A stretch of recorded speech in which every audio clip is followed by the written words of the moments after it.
నాకు దేనికి రానా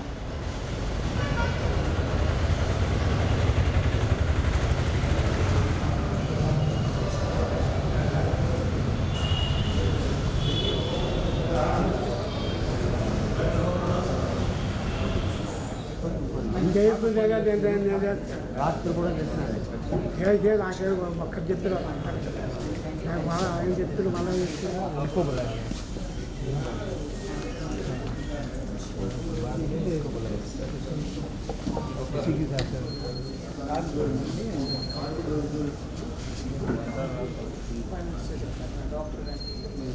లోపలనే ఉండమ్మా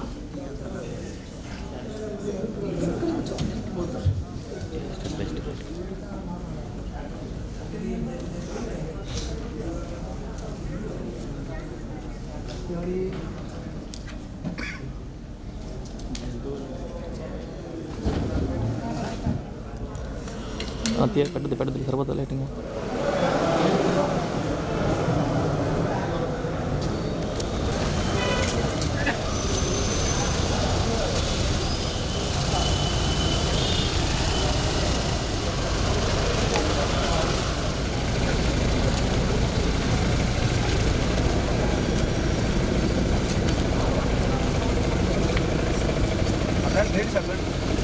వెయిట్ సార్.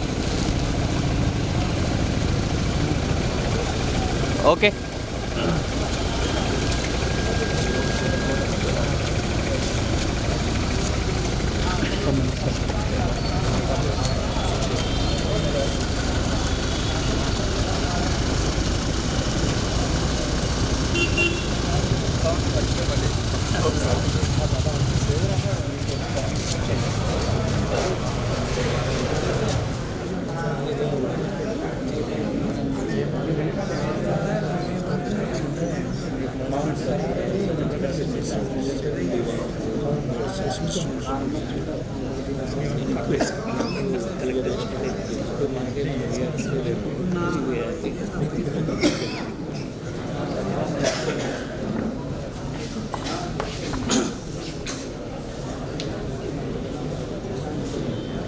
ఈనాటి institute of pesticide formulation technology వర్క్షాప్కి విచ్చేసినటువంటి రైతు సోదరులకు మరియు ఆహ్వానితులందరికీ కూడా స్వాగతం, సుస్వాగతం.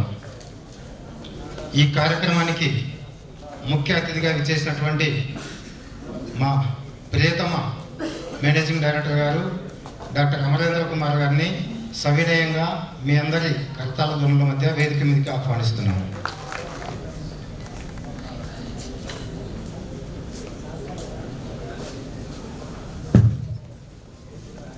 జరుగుతుంది. యూనియన్ యొక్క చైర్మన్ శ్రీ అన్నం నాగమల్లేశ్వరయ్య గారిని సవినయంగా వేదిక మీదకి ఆహ్వానిస్తున్నాను. IPFT నుంచి వచ్చేసినటువంటి సైంటిస్ట్ డాక్టర్ దీపక్ కుమార్ గారిని వేదిక మీదకి ఆహ్వానిస్తున్నాను. అయ్యే డాక్టర్ సార్. మా joint director doctor NS Srinivas మాకు గత 2 నెలల ముందు ఇక్కడ జడీగా పనిచేసి ప్రస్తుతం పులివెందులోని SSVH నందు జాయింట్ డైరెక్టర్గా పనిచేస్తున్న శ్రీమతి డాక్టర్ శాంతమ్మ గారిని సవినయంగా వేదిక మీదకి ఆహ్వానిస్తాను. అన్నమయ్య జిల్లా జాయింట్ డైరెక్టర్ గారి తరఫున సమావేశానికి ఇచ్చేసిన సవినయంగా వేదిక మీదకి ఆహ్వానిస్తున్నాను.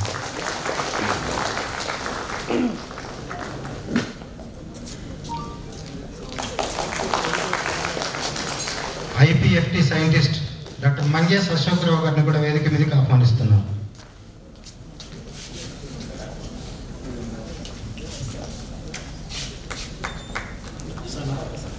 డాక్టర్ నాగరాజు శ్రీనివాస్ గారిని వేదిక మీదకి ఆహ్వానిస్తున్నాం. అలాగే మా గుంటూరు జిల్లా ఫెడరేషన్ నుంచి వచ్చేసినటువంటి అసిస్టెంట్ డైరెక్టర్ డాక్టర్ కళ్యాణి గారిని సవినయంగా వేదిక మీకు ఆహ్వానిస్తున్నాం. వారిని సవినయంగా వేదిక మీకు ఆహ్వానిస్తున్నాం.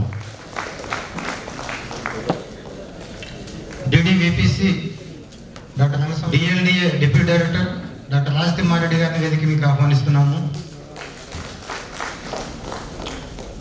Kadapa divisional deputy director doctor G Srinivas Reddy గారిని వేదిక మీదకి ఆహ్వానిస్తున్నాము. వేదిక మీదకి సవినయంగా ఆహ్వానిస్తున్నాం.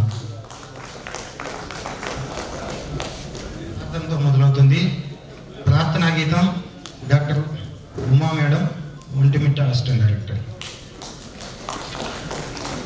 ఉన్నతాధికారులకు, అలాగే ఇక్కడికి చేసిన అధికారులకు, పాత్రికేయులకు, ముఖ్యంగా మన పుడమి తల్లి ముద్దు బిడ్డలైనటువంటి రైతన్నలు, రైతు సోదరీమణులందరికీ నా ఆహ్వానం పలుకుతున్నాను. అలాగే సవినయంగా నమస్పూర్వకంగా నమస్కారాలు అర్పించుకుంటున్నాను. ఈరోజు పుడమి తల్లి ప్రార్థనతోనే ఈ కార్యక్రమాన్ని మనం ప్రారంభించుకున్నాము.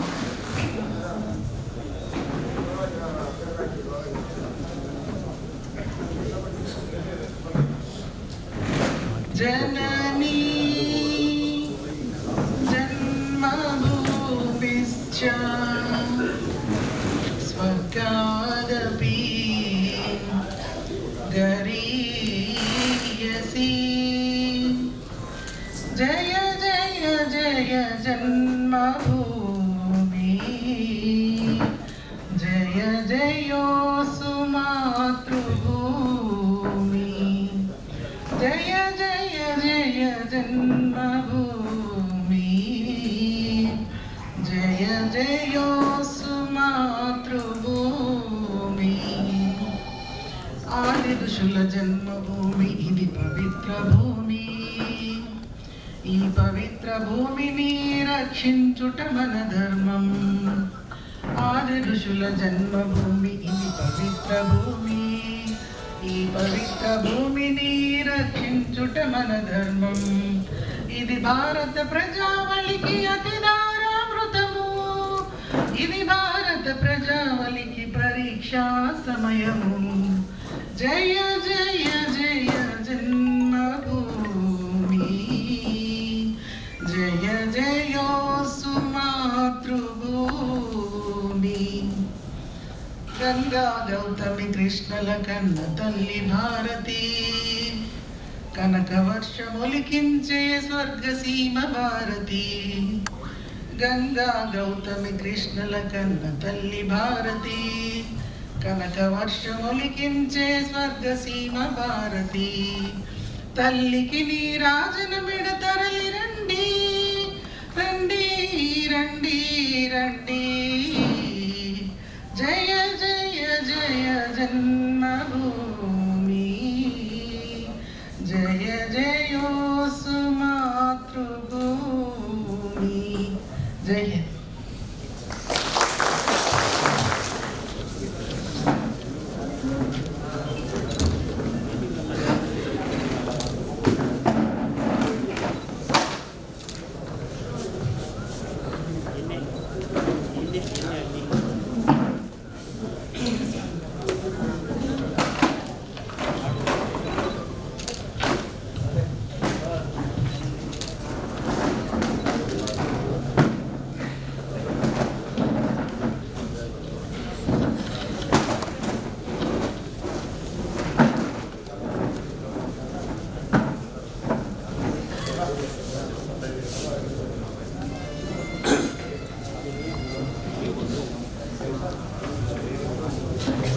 మా జిల్లా సంయుక్త సంచాలకులు డాక్టర్ శ్రీనివాసులు గారిని కోరుతూ మైక్ వారికి అప్పగిస్తున్నారు. చైర్మన్ శ్రీనివాసులు గారిని వేదిక వైపుకి సాధారణంగా ఆహ్వానిస్తున్నాము.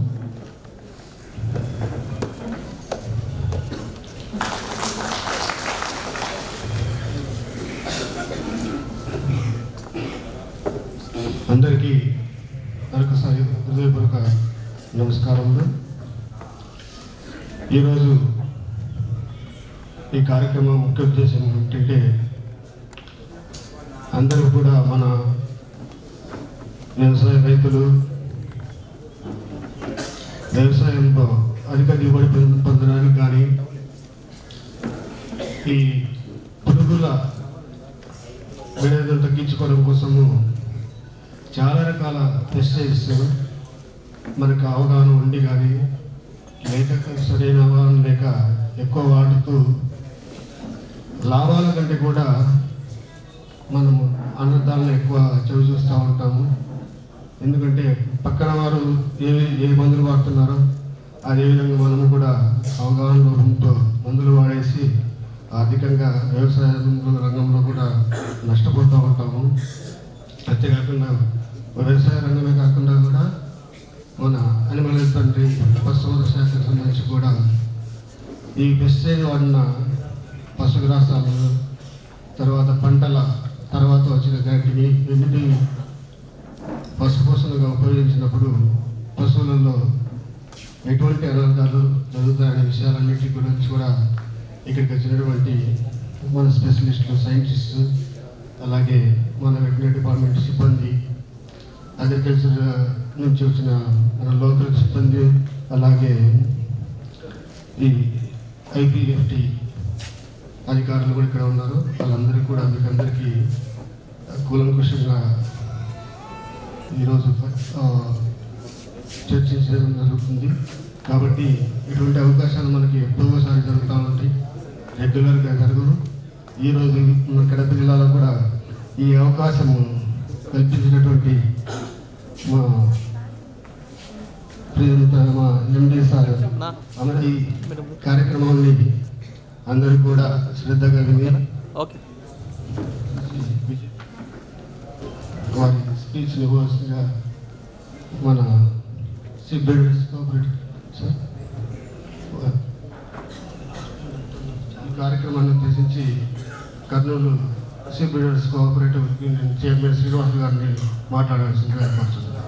పెద్దలు గౌరవనీయులు మా ఎంపీ అమరేంద్ర కుమార్ గారికి, మా తోటి సహోదరులు మల్లయ్యారావు గారికి, పెద్దలు గౌరవనీయులు ఆఫీసర్స్ అందరికీ నా హృదయపూర్వక నమస్కారములు.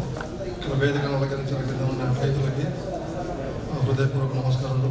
ముఖ్యంగా ఈరోజు ఈ సభ ఏర్పాటు చేయడము స్థిరమైన వ్యవసాయ అభివృద్ధికి ప్రతికూల మన పిచికారి మందుల ప్రభావం నుంచి ఎట్లా ఉంటుందో దాని గురించి పెట్టారు. అది చాలా సంతోషదాయక విషయము. ప్రభుత్వం వారికి ధన్యవాదాలు తెలియజేస్తున్నాం. ముఖ్యంగా మాకి ఈ గొర్రెల మేకలకి ముఖ్యంగా దాని గురించి కూడా కొన్ని విషయాలు తెలియజేయాల్సిన విషయం ఏమిటంటే ఈ మందులు పిచికారి నుంచి కూడా కొన్ని పిచికారిని చేయడంలో కలుపు నివారణ మందులు కానీ ఒక దండలకి అంటే గెట్లకి మందులు కొట్టేదాని నుంచి కూడా గొర్రెల మేకలు కూడా చాలా ఇబ్బంది అవుతుంది. ఆ పిచికారి చేసే మందులు కూడా కొద్దిగా ఇబ్బంది లేకుండా కొన్ని ఎన్నో సైంటిస్టులు కానీ శాస్త్రవేత్తలు కానీ కొన్ని తయారు చేసి దాన్ని నిర్మూలన చేసే పద్ధతులు పాటించాలని చెప్పి ఈ సమయంగా తెలియజేస్తూ ఇంతతో సెలవు.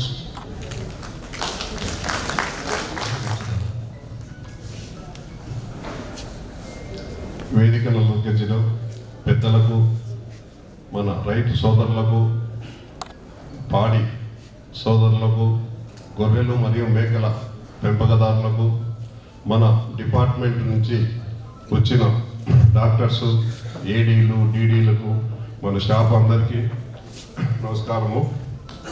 మనం ఈరోజు ముఖ్యంగా ఏమంటే రైతు సోదరులకు మనం వ్యవసాయం వలన లాభాలు ఏమి కనపడడం లే, నష్టాలే కనపడుతున్నాయి కానీ లాభాలు అనేది కనపడడం లే.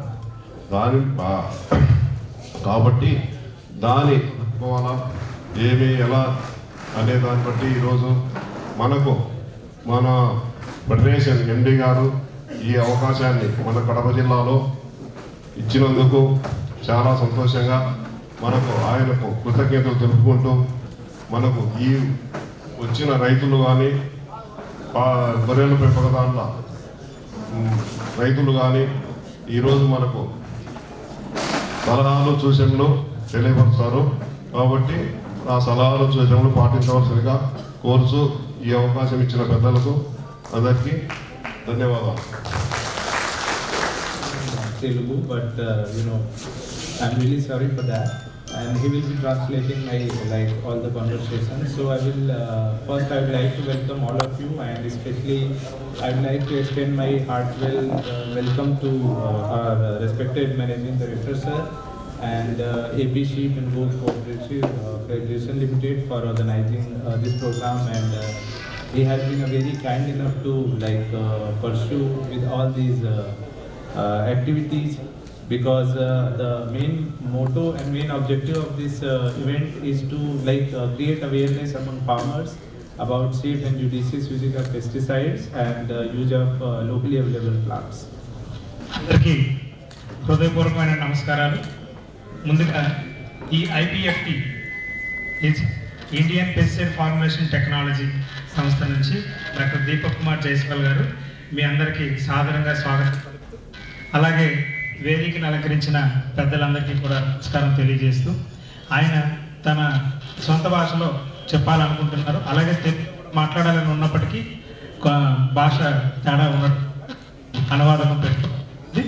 అలాగే ఈ ఐపీఎఫ్టీ నుంచి వారు ఇక్కడికి రావడానికి గల ముఖ్య కారణము, ఉద్దేశాలు, అలాగే కొన్ని సాంకేతికమైన విషయాలు అవగాహన కల్పించడానికి విషయాల మీద ఇప్పుడు మీకు కొంచెం క్లుప్తంగా విశదీకరిస్తారు. I would like to welcome again dignitaries of the dais and on the dais and all the farmers. So I will quickly take you through the activities and services which are taken care by IPFT. So go ahead. So our institute is established in 1991 to just develop user and environment friendly formulations. And there are 3 divisions in our institute, like formulation division, analytical division and bioscience divisions. So the basic purpose is to create if you do any kind of chemical, it should not be spreaded like that in field. So it should be converted into a particular formulation that can be applied on the field.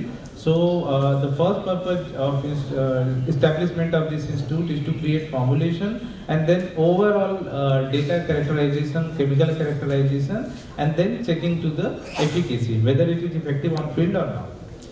ఈ IPFT ఏదైతే ఉందో Indian pesticide formulation technology, మన రైతు సోదరులందరూ పాడి కానీ పంటకి సంబంధించిన కానీ మనం ఉపయోగించే ఈరోజు వ్యవసాయంలో మనం ఉపయోగిస్తున్న రకరకాల పురుగు మందులు ఏవైతే ఉన్నాయో వాటి యొక్క సాంకేతికత, మనం గతంలో వ్యవసాయం మొదలు పెట్టేటప్పుడు ఉన్న సాంకేతికత, అప్పుడు మనం వాడిన పురుగు మందులకి ఈరోజు మనం వాడుతున్న పురుగు మందులకి అనేక రకాలైన మార్పులు వచ్చాయి. మొదట్లో మనం 1 లీటర్ మందు ద్రావణం వరకు వాడేవాళ్ళం పురుగు మందులు రకరకాలుగా. ఇప్పుడు అలాంటి సాంకేతికత పెరిగి మందు యొక్క మోతాదు కూడా తగ్గి దాని యొక్క ఉత్పాదకత కూడా మనం వాడకం కూడా పెరిగింది వ్యవసాయంలో. వీటన్నిటికీ కావాల్సిన సాంకేతికత ఎవరు తయారు చేస్తారంటే ఈ ఐపీఎఫ్టీ అనే న్యూఢిల్లీలో ఉండే సంస్థ తయారు చేస్తారు.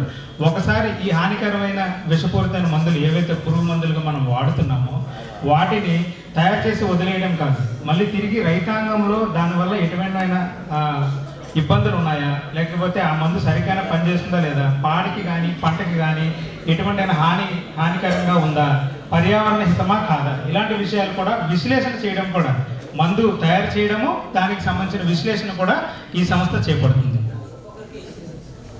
So this is the first formulation what we have developed for this suspension concentrate of isoproterenol, and these are different formulations we can create any kind of formulation in India we can create.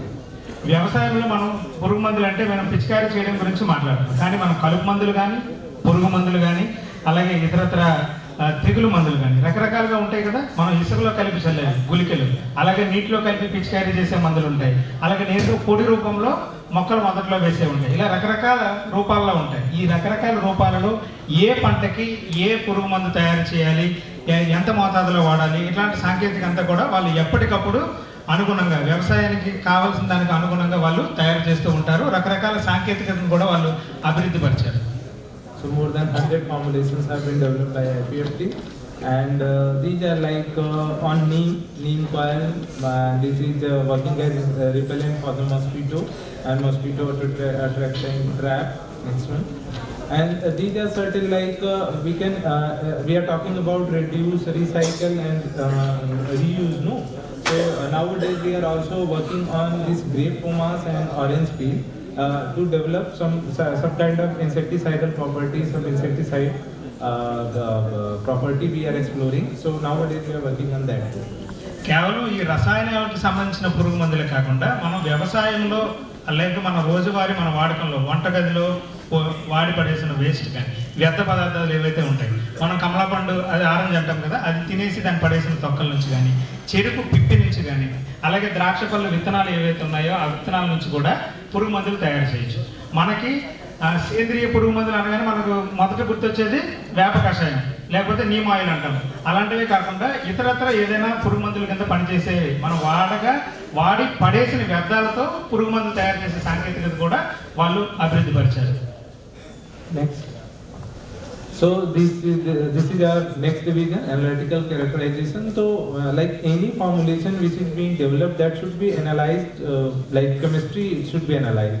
So based on their polarity and based on their other things. Apart from that, we are also working on residue analysis, like whatever we are eating in form of vegetables or food, so that is having some kind of residue. So we can test through all these like LCMS, GCMS, LCHRMS. So there are different equipments which are being used at IPFT for residue analysis and other heavy metal analysis, toxicity analysis and other things. మనం వ్యవసాయంలో వాడే పురుగు మందులతో మనకి ఎంతవరకు ఉంటుంది? ఒకసారి పురుగు మందు పిచికారీ చేసిన తర్వాత పురుగు చనిపోయిందా లేదా, పంట తిరిగి పచ్చగా పెంచిందా లేదా, దిగుబడి వచ్చిందా లేదా అనే వరకే మనం ఆలోచిస్తాం. కానీ ఒకసారి మనం పిచికారీ చేసిన పంట పురుగు మందు అది నేలను ఏ విధమైన కలుషితం చేసింది, నేలలో ఎంతకాలం నిల్వ ఉంటుంది, వచ్చే పంటకి ఏ విధమైన హాని కలుగు చేస్తుంది, నేలలో ఉండే రకరకాల బ్యాక్టీరియాలు, మనకి పనికొచ్చే బ్యాక్టీరియాలు కూడా కొన్ని ఉంటాయి కదా, పనికొచ్చే బ్యాక్టీరియాలకి తెగుళ్ళకి ఏమైనా హాని కలిగిస్తుందా, లేదా భూగర్భ జలాలకి ఎటువంటి హానికరం కలిగిస్తుందా, లేదా మనం పంట మీద పిచికారీ చేస్తాం, రేపు పంట కోసేసి మార్కెట్కి తీసుకెళ్తాం అనగా ఈరోజు పురుగు మందులు కొట్టేవి కూడా ఉంటాయి. అలాగే మన అరటిపళ్ళు మొగ్గ పెట్టినప్పుడు మనం వాడే పురుగు మందులు కొన్ని ఉంటాయి, వాటిని ఇథిలీన్ అంటాం అలాంటివి. అలాగే మామిడి మగ్గడం కోసం మనం వాడే కార్బైడ్ గ్యాస్ అంటే ఇలాంటి రకరకాల వాడతాం. మనం కల్తారని రకరకాల పురుగు మందులు వాడతాం. వాటి యొక్క దుష్ప్రభావాలు ఏమైనా ఉంటాయా, మనం తినే ఆహారంతో పాటు మన శరీరంలోకి ప్రవేశిస్తున్నాయా లేదా, ఇలాంటి విషయాల మీద కూడా వాళ్ళు ఒకప్పుడు పరిశోధన చేస్తూ ఉంటారు. So as a part of our routine activities, we are also testing residue in Haryana 2 districts, that is Gurugram and Sohna. So we are collecting sample from farm gate and basket sample, and we are working on residue. And next, apart from that, we are also working on CRM production and other things. And recently, nowadays we are talking about biostimulant, that is plant tonic. So recently we in Gazette notification we are notified for testing biostimulant under laboratory conditions. Biostimulant అంటే జీవ సంబంధిత పురుగు మందులు కూడా వాళ్ళు తయారు చేస్తున్నారు. అవైతే మనకి పర్యావరణానికి ఎటువంటి హాని కూడా కలిగించవు, మనకి సైడ్ ఇంపాక్ట్స్ ఏమి ఉండవు. ఇప్పుడు ఉదాహరణకు చూడండి, మనం జ్వరం వచ్చినప్పుడు గతంలో అయితే మామూలుగా వేడి నీళ్ళు కొన్ని చిన్న వంటింటి చిట్కాలతోనే జ్వరం తగ్గిపోయేది. కానీ రాబోయే రోజుల్లో ఏమైంది, మన జ్వరం రాగానే ఫస్ట్ గుర్తొచ్చేది డోలో 650, అవునా కదా? ఇంకా ముదిరిపోయి దాన్ని తగ్గట్లేదంటే యాంటీబయాటిక్ వేసుకుంటాం. కానీ దానివల్ల మనకి భవిష్యత్తులో కలిగే దుష్ప్రభావాలు ఏవైతే ఉంటాయో అవి మనం ఆలోచించాం. మీరైనా కదా, నేనైనా కానీ ఎవరైనా మనందరం కూడా ఆలోచించాం. అలాగే ఈ హానికరమైన పురుగు మందులు వాడేటప్పుడు దుష్ప్రభావాలు లేకుండా ఏదైతే మనకు ఒంటికి మంచిదో, అలాగే పంటకి మంచిదో, అలాగే పాడికి మంచిదో అలాంటి పురుగు మందులను అభివృద్ధి చేయడంలో కూడా వాళ్ళు కీలక పాత్ర పోషిస్తున్నారు. So the third division is bioscience division, which is headed by me. So this is where we used to check the efficacy, whether any chemical or formulation is effective on field and lab and not. Apart from that, we are also working on phytotoxicity analysis, whether it is going to show any adverse impact on the leaf in form of yellowness or anything. So we are working on that also. కొన్ని రకాల పురుగు మందులు ఉంటాయండి, అవి మనం పిచికారీ చేసేటప్పుడు side effects ఉంటాయా అనేవి కూడా వాళ్ళు ఎప్పటికప్పుడు టెస్ట్ చేస్తారు. మనకి మార్కెట్లో ఏదైతే పురుగు మందు దొరుకుతుందో దానికి పర్యావరణానికి ఎలాంటి హాని కలిగిస్తుందో లేదనేది ముందే వాళ్ళు 1కి 10 సార్లు టెస్ట్ చేసి రకరకాల ఫీల్డ్ లెవెల్లో, అంటే మల్టీ లొకేషన్, అలా కాకుండా ఎక్కడో హర్యానాలో టెస్ట్ చేసి మొత్తం ఇండియా మొత్తం రిలీజ్ చేస్తాము కాదండి, అలాగే ఏపీలో చేసాము దక్షిణ భారతం మొత్తం రిలీజ్ చేస్తాము కాదు, మొత్తం మల్టీ లొకేషన్ ట్రయల్స్ అంటాము. రకరకాల ప్రదేశాల్లో, రకరకాల వ్యవసాయ క్షేత్రాల్లో, రకరకాల పరిస్థితుల్లో అదే మందును 1కి 10 సార్లు తనిఖీ చేసిన తర్వాత దాన్ని అప్పుడు మార్కెట్లోకి రిలీజ్ చేయడం జరుగుతుంది. Nowadays, like government is also providing subsidy on drones, so we are also working on drones. So there a lots of data is required for this agri drone. So different kind of data on agro drone for pesticide and other like fungicide and other. మొదట్లో మనం ఈ హానికరమైన పురుగు మందులు వాడేటప్పుడు చేతితోనే చల్లేసేవాళ్ళు మామూలుగా మన రైతు సోదరులు. అంటే కొంచెం మన తాత ముత్తాత ఆ టైంలో 1970 దశకంలో మనం వ్యవసాయం మొదలుపెట్టినప్పుడు కేవలం చల్లే ఉండే పురుగు మందులు పొట్టు ఉండేవి. తర్వాత పిచికారీ చేసే వచ్చాయి. సో అప్పుడు దానికి కావాల్సిన పిచికారీ చేయాలంటే మగ్గుతోనో లేకపోతే గ్లాస్తోనో వంపలేం కదా. సో దానికి సంబంధించి స్ప్రేయర్ కనిపెట్టడం జరిగింది. అలాగే మందు మనం వాడే రూపాంతరం మారుతున్నప్పటికీ దానికి అనుగుణంగా సాంకేతికత కూడా అభివృద్ధి పరచడం జరుగుతుంది. ఈరోజు అంతా మనం మాట్లాడుతున్నాం ఆర్టిఫిషియల్ ఇంటెలిజెన్స్, డ్రోన్ స్ప్రేయింగ్. ప్రతిదానికి డ్రోన్స్ వాడుతున్నాం. డ్రోన్ అనగానే మన వాళ్ళు కేవలం ఫోటోలు వీడియోలు తీసేదాన్ని కాదు, వ్యవసాయంలో దాన్ని ఏ విధంగా ఉపయోగించగలం, దానిని రకరకాలుగా డేటా కూడా జనరేట్ చేయాల్సి ఉంటుంది. అంటే ఒక డ్రోన్ని మన వ్యవసాయ పంట పొలం మీద ఎగరవేసి పిచికారీ చేయాలంటే దానికి కూడా శిక్షణ అవసరం, దానికి ఒక సర్టిఫికేట్ అవసరం. మనం కారు బైక్ నడపడానికి ఎలాగైతే లైసెన్స్ తీసుకుంటామో డ్రోన్ నడపడానికి కూడా లైసెన్స్ అనేది అవసరం పడుతుంది. కాబట్టి దాని మీద కూడా ఈ కేంద్ర ప్రభుత్వ సంస్థ ఏదైతే IPFT ఉందో వాళ్ళు దాని మీద కూడా పనిచేస్తున్నారు. Also recently got a very big project from DVT, and this project we are focusing on development of biopesticide. So during the technical session, these guys will talk about biopesticide and the adverse impact of these chemical insecticide. So we are working on biobotanical and microbial based biopesticide also. శిలీంధ్ర సంబంధించిన అంటే మనకి bacteria అనగానే మనకి పనికిరానిదే లేకపోతే మనకి హాని కలిగించేదే అనుకుంటాము. అలా కాకుండా పనికొచ్చే బ్యాక్టీరియా ఉంటాయి, పనికొచ్చే శిలీంధ్రాలు ఉంటాయి, పనికొచ్చే వైరస్లు కూడా ఉంటాయి. వాటిని మనము సమర్థవంతంగా వ్యవసాయంలో ఎలా ఉపయోగించుకోగలం అనేది తర్వాత టెక్నికల్ సెషన్లో మిస్టర్ కుమార్ గారు చెప్తారు. అప్పుడు మళ్ళీ మీ అందరికీ విశదీకరిస్తాం. So the basic objective of this program is to create awareness like the safe and judicious usage of pesticide and awareness about more usage, enhanced usage of biopesticides. ఈ కేంద్ర ప్రభుత్వ సంస్థ ఏదైతే ఉందో వాళ్ళు ఎక్కడో న్యూఢిల్లీలో ఉంటారు, మనం ఏడ కడపలో ఉన్నాము లేదా ఇంకా దక్షిణ భారతంలో అడుగునున్నాము. మనకి పురుగు మందులు అది ఎవరు తయారు చేస్తారో తెలియదు, ఏ మార్కెట్ ఎవరు కొనుగోలు చేస్తారో తెలియదు. మనకైతే మార్కెట్లోకి వస్తుంది, మనకి ఎవరో సిఫార్సు చేస్తారు, మనం వాడతాం. కానీ అంటే దానికి దుష్ప్రభావాలు ఎలా ఉంటాయి, ఒకవేళ ఏ విధంగా వాడాలి, సరైన మోతాదులో వాడాలా లేదో మనకు తెలిసిన విషయాలే. మళ్ళీ 1-2 సార్లు రైతాంగానికి అవగాహన కల్పించే ప్రయత్నం ఏదైతే ఉందో ఆ బాధ్యత కూడా IPFT వాళ్ళు తీసుకున్నారు. So these are some of the previous program, like last year we have done at Tirupati and Elluru and Guntur and Jabalpur, Mandla and Karnataka and Assam, Barpeta. So last year Ladakh, you can see Meghalaya. So across India we have done almost more than 30 programs within last 3 years. గత 3 ఏళ్లలో దేశంలో నలుమూలల కాశ్మీర్ పక్కన ఉన్న లేహ్ దగ్గర నుంచి మధ్య భారతదేశంలో అనుకుంటాము జబల్పూర్, అలాగే దక్షిణ భారత్ సంబంధించిన కర్ణాటక, మన ఆంధ్రప్రదేశ్లోనే గత ఏడాది కంటే ముందు ఏలూరు, గుంటూరులో కూడా ఈ కార్యక్రమాలు ఇటువంటి కార్యక్రమాలు నిర్వహించారు. అలాగే రాబోయే రోజుల్లో మరిన్ని కార్యక్రమాలు రైతాంగం కోసం వాళ్ళు రూపొందించడానికి సిద్ధంగా ఉన్నారు. So apart from that, we are also conducting industry interaction week to have clear bridging the gap between industry and academia and R&D. శాస్త్ర పరిశోధన రంగాల్లో వాళ్ళు ఎప్పటికప్పుడు అధునాతనమైన సాంకేతికతని ముందుకు తీసుకెళ్లడంలో ఎవరైతే ముందుకు వస్తారో ఇతరత్ర కేంద్ర ప్రభుత్వ సంస్థలు కూడా ఉంటాయి, వాళ్ళని కూడా కలుపుకొని ఈ సైన్స్కి సంబంధించిన విషయాలన్నింటినీ వాళ్ళందరితో క్రోడీకరించుకొని వాటిని అభివృద్ధి పరిచే ప్రక్రియలో ఉన్నారు. So at the end, I would like to thank again to all the dignitaries on the dais, and I would request to listen the technical session very carefully, because the objective of this program is to create awareness how to use this pesticide and how what are the things we are overlooking. So that should be rectified and recorrected again. So thank you again. నాకు ఈ అవకాశం కల్పించిన వేదిక మీద ఉన్న పెద్దలందరికీ కూడా ధన్యవాదాలు తెలుపుకుంటూ, ఏదైతే ఈ అవగాహన కార్యక్రమం ఏర్పాటు చేయబడిందో దాని రైతు సోదరులందరూ సద్వినియోగం చేసుకుంటారని ఆశిస్తూ సెలవు తీసుకుంటారు. ధన్యవాదాలు.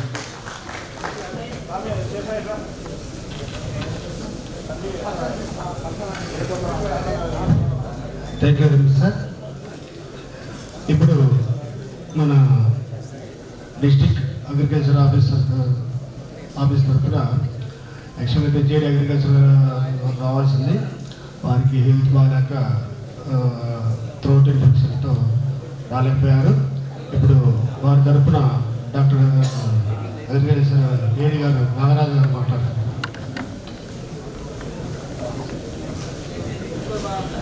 వేదికను అలంకరించినటువంటి అధికారులు, శాస్త్రవేత్తలు, రైతు సోదరులు అందరికీ కూడా హృదయపూర్వక స్వాగతం, సుస్వాగతం. నా పేరు ఎం నాగరాజు. నేను సాయిల్ టెస్టింగ్ ల్యాబొరేటరీ మరియు రైతు శిక్షణ కేంద్ర ఉప సంచాలకులు కూడా చేస్తున్నాను. ఈరోజు ఇట్లాంటి కార్యక్రమం మన జిల్లా స్థాయిలో నిర్వహించడం అనేది చాలా ఆనందదాయకం అన్నమాట. ఇంతమంది ఆఫీసర్లు, ఇంతమంది రైతు సోదరులు ఇక్కడ రావడము, అవగాహన సదస్సు, ముఖ్యంగా విచక్షణారహితంగా రసాయన ఎరువులు, పురుగు మందులు వాడడం వలన భూమి భౌతిక రసాయనిక మార్పులకు లోనయ్యి వ్యవసాయానికి పనికిరాకుండా పోతుంది. ఇప్పుడు సాయిల్ టెస్టింగ్ కూడా నేను చేస్తున్నాను. మనకు సేంద్రియ కర్బనం అనేది 0.3%, 0.1% ఉంది. కనీసం 1% దాన్ని పెంచాలి. మన గౌరవ ముఖ్యమంత్రి గారు కూడా చెప్తున్నారు, మనము సుస్థిర భూసారాన్ని కాపాడాలి, పర్యావరణాన్ని కాపాడాలంటే ఇప్పుడు చెప్పారు వివిధ రకాలటువంటి ఆర్గనోక్లోరిన్ కాంపౌండ్స్ కానీ ఆర్గనోఫాస్ఫేట్స్ 4th జనరేషన్ పెస్టిసైడ్స్ వస్తున్నాయి. అంటే సాయిల్ అప్లికేషన్ చేస్తాం, భూమిలో వేస్తాము, స్ప్రే చేస్తాము, ఫ్యూమిగేషన్ చేస్తాము, వేరు ద్వారా ఇంజెక్షన్, రకరకాల అప్లికేషన్స్ ఉన్నాయి. అందుకోసం మనం ఈ పురుగు మందులు, తర్వాత రసాయనిక ఎరువులు విచక్షణారహితంగా, ఇప్పుడు యూరియా కూడా చూడండి, మీరు చాలా చోట్ల సమస్య వచ్చింది. మధ్య ఎక్కువ వాడుతున్నారు. 2 బ్యాగులు వాడాల్సి ఉంటే 4 బ్యాగులు వాడము. దానివల్ల ఏమవుతుందంటే ఖర్చు పెరిగిపోతుంది వ్యవసాయం. తర్వాత దానికి తదనుగుణంగా పర్యవసనాలు ఏమంటే భూమి, వాతావరణం కాలుష్యం అయిపోయి మానవ మనుగడే ప్రశ్నార్థకమైనటువంటి సందర్భంలో ఈ వర్క్షాప్ నిర్వహించడం చాలా ఆనందదాయకం.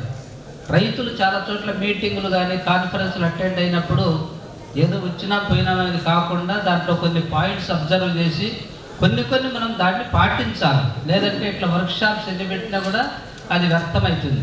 కాబట్టి ఇక్కడ మనకు సంబంధించినటువంటి ఈ స్టేక్ హోల్డర్స్ ఏదైతే టార్గెట్ గ్రూప్ అయితే ఉన్నారో రైతాంగం చాలా ముఖ్యమైన అంశాలు నోట్ చేసుకొని కొన్ని కిట్స్ కూడా ఇచ్చారు. మనం స్ప్రే చేసేటప్పుడు కూడా కొన్ని మాస్కులు కానీ గ్లౌజులు వాడడం కానీ, తర్వాత ఏ మందు దేనికి కొట్టాలనో, ఎంత మోతాదు కొట్టాలనో కూడా చాలా ఇంపార్టెంట్. నేను కూడా ఎంఎస్సీ అగ్రికల్చర్ ఎన్టమాలజీ, కీటక శాస్త్రము, పురుగు మందుల మీద నేను కూడా రీసెర్చ్ చేయడం జరిగింది. కాబట్టి దాన్ని విచక్షణారహితంగా లేకుండా జాగ్రత్తగా ఎంత డోసు వాడాలనో, ఏ టైంలో వాడాలి, అవసరం ఉందా లేదా, ఆర్థిక సహన స్థాయి ఉందా లేదా అనే విషయాలను మనం గమనించి అప్పుడు మాత్రమే స్ప్రే చేయాలి. అనవసరమైన సందర్భాలు కూడా పక్కన రైతు కొడుతున్నాడు మందు లేకుండా, ముఖ్యంగా మిరప కానీ, పత్తి కానీ, వరి, ఇతర వాణిజ్య పంటలు, ఇట్లా వాటికి ఎక్కువ మందులు కొడుతున్నారు. మన దగ్గర కూడా గుంటూరు, తర్వాత మన కడప జిల్లాలో కూడా శనగకు అయితేనేమి, వరికి అయితేనేమి, ఉద్యాన పంటలకు కానీ చాలా చోట్ల విచక్షణ రైతుల్లో ఎక్కువ మోతాదులో వాడుతున్నారు. పెట్టుబడి వ్యయం పెరిగిపోయి గిట్టుబాటు కావడం లేదనే కూడా పరిస్థితి వస్తుంది. చాలామంది పొలము నీళ్లు ఉన్నా కూడా వ్యవసాయానికి చేయకుండా ఉన్న సందర్భాలు కూడా నేను చూశాను. బద్వేలో కూడా ఈ మధ్య పని చేసి ఇక్కడ వచ్చాను కడపకి. చాలా భూములు ఖాళీ అయిపోతున్నాయి అన్నమాట. కాబట్టి మనము ఈ భూమి ఏదైతే ఉందో ప్రతి ఎకరా కూడా మనం సాగులోకి తేవాలంటే ఖర్చును బాగా తగ్గించాలి.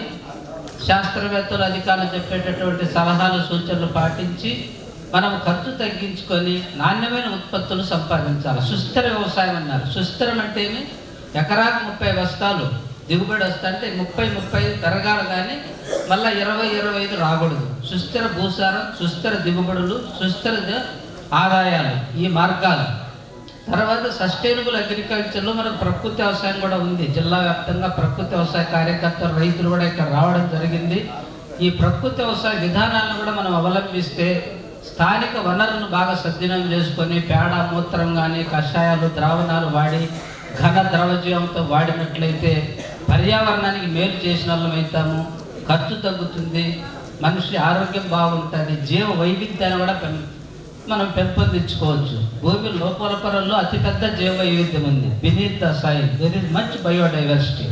మన వానపాములు కానీ, యాక్టినోమైస్టీస్, ఫంగస్, ఇప్పుడు సార్ చెప్పారు అంటే పనికొచ్చే కీటకాలు ఉన్నాయి, పనికిరానటివి ఉన్నాయన్నమాట. అంటే శత్రువులు, మిత్ర కీటకాలు, భూమి లోపల పొరల్లో పనికొచ్చేటటువంటి శిలీంధ్రాలు. మనకు ఊటుకూరులో కూడా బీసీ ల్యాబ్ ఉంది, bio control laboratory. Trichoderma viride ఉంది, 100 kg 100 రూపాయలు. సూడోమోనాస్ ఫ్లోరిసెన్స్ 150 రూపాయలు కేజీ. తర్వాత బయో ఫర్టిలైజర్స్ కూడా ఏఆర్ఎస్ ఊటుకూరులో కూడా ఉన్నాయి అందుబాటులో. లిక్విడ్ ఫార్ములేషన్స్ ఉన్నాయి, పౌడర్ ఫార్ములేషన్స్. వాటిని కూడా మీరు నేను అక్కడ ఉంటా ఊటుకూరులో ఎవరైనా వచ్చినప్పుడు, ఈ పులివెందుల ప్రాంత రైతులు బాగా వాడుతున్నారు వాటిని, మిగతా చోట్ల వాడడం లేదు. కాబట్టి అందరూ కూడా ఈ జీవన ఎరువులు, జీవ నియంత్రణ, పురుగు మందులు, తెగుళ్ళ మందులు, జీవన ఎరువులు కూడా సబ్స్టిట్యూట్గా ఇప్పుడు నానో టెక్నాలజీ కూడా వస్తుంది, ఆర్టిఫిషియల్ ఇంటెలిజెన్స్ వస్తుంది, డ్రోన్స్ వస్తూ ఉంది.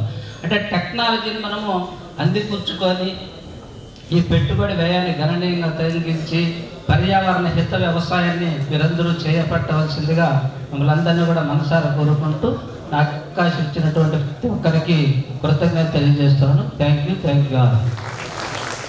రైతు సోదరులందరికీ మంచి సూచనలు ఇచ్చినందుకు మీకు కృతజ్ఞతలు. ఇప్పుడు మా joint director super speciality veterinary hospital పులివెందులలో పనిచేస్తున్నటువంటి డాక్టర్ శారదమ్మ గారు ఒక నిమిషం మాట్లాడవలసిందిగా కోరుతున్నాను.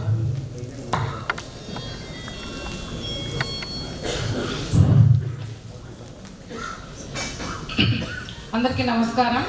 ఇక్కడ చేరున్న రైతన్నలకి ఈరోజు ఈ మందుల వాడకంలో తీసుకోవాల్సిన మెలకువలు, జాగ్రత్తలు అవగాహన సదస్సుకు ఇచ్చేసినటువంటి మా డైరెక్టర్ గారు, ఎండి గొర్రెల మేకల పెంపకదారుల అభివృద్ధి కేంద్రం విజయవాడ నుంచి వచ్చినటువంటి అమరేంద్ర కుమార్ సార్ గారికి, మరియు మన జిల్లా sheep and goat federation chairman గారికి, మరి ఈ సమావేశం గురించి ముందే తెలుసుకోవాలని ఎంతో దూరం నుంచి కర్నూలు జిల్లా ఫెడరేషన్ వారికి, మరియు ఇక్కడ స్టేజ్ మీద హాజరైనటువంటి జాయింట్ డైరెక్టర్, మరియు మన ఢిల్లీ నుంచి వచ్చినటువంటి అశోక్ రావు పాండే గారికి, మరియు దీపక్ కుమార్ జైస్వాల్ గారికి, మరియు కడప జిల్లా జాయింట్ డైరెక్టర్ వారికి, స్థానిక sheep and goat assistant director Ramana Reddy గారికి, ఇంకా గుంటూరు నుంచి వచ్చిన అధికారులకి, స్టేజ్ మీద ఉన్నటువంటి అధికారులందరికీను, ఇప్పుడే మాట్లాడినటువంటి మన నాగరాజ్ సారు చాలా రోజులు మనకు ఏపీ న్యాచురల్ ఫార్మింగ్లో పనిచేశారు. సార్ ముందు ఆ మాట చెప్పలేదు. ఆయన ఎన్నోసార్లు మన మీటింగ్స్కి వచ్చి న్యాచురల్ ఫార్మింగ్, ప్రకృతి వ్యవసాయం గురించి చాలా బాగా చెప్పేవాళ్ళు. అంటే మన పశుసంవర్ధక శాఖకి, అగ్రికల్చర్కి చాలా అవినాభావ సంబంధం ఉంది, మనందరికీ తెలుసు.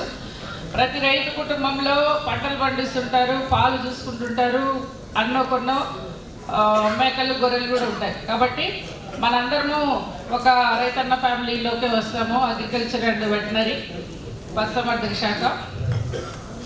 మరి ఈరోజు చూస్తున్నాం చాలా మటుకు పూర్వం కంటే ఎక్కువ యూరియా, ఫాస్ఫేట్ ఇవన్నీ కొట్టే బదులు మనం న్యాచురల్ ఫార్మింగ్లో బయో ఫర్టిలైజర్స్ తయారు చేయమని చాలా విస్తృతంగా ప్రభుత్వాలు మనకి అగ్రికల్చర్ వారి ద్వారా ఊర్లకు వచ్చి చాలా సమావేశాలు నిర్వహించి చెప్తున్నారు.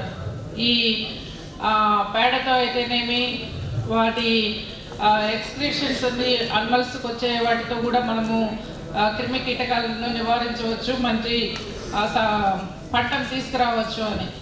కానీ ఫార్మర్స్ ఎక్కువ దిగుబడి ఒక మందు కొడితే వస్తే ఇంక అందరూ అదే, అతను కొట్టాడు కదా మనం కొడదాము, ఇతను చేశాడు కదా అతనికి అన్ని బస్తాలు వచ్చినాయి మనం చేద్దాము అనే దాంట్లోనే పోతున్నాం.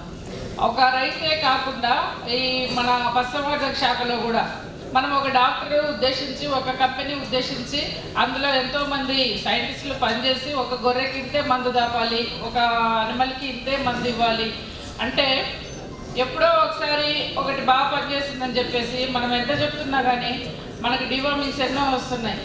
మనం 5 ml దాపమంటే లేదు 8, 10 అని మాకే చెప్తారు అందరూ మనం పల్లెలకు పోయినప్పుడు. అది ఎందుకు అట్లా తాపి ఏం చేస్తుంది, అది ఇమ్యూనిటీ కోల్పోతుంది. ఆ అనిమల్ మళ్ళీ మంచి మందు ఏదైనా జబ్బు వచ్చినప్పుడు కూడా మనం తాపితే పని చేయడం అనేది జరగదు. ఇంకా ఇప్పుడు మనుషులకు కూడా అంతే కదా, ఎక్కువ చెప్తున్నారు ఏపీసీ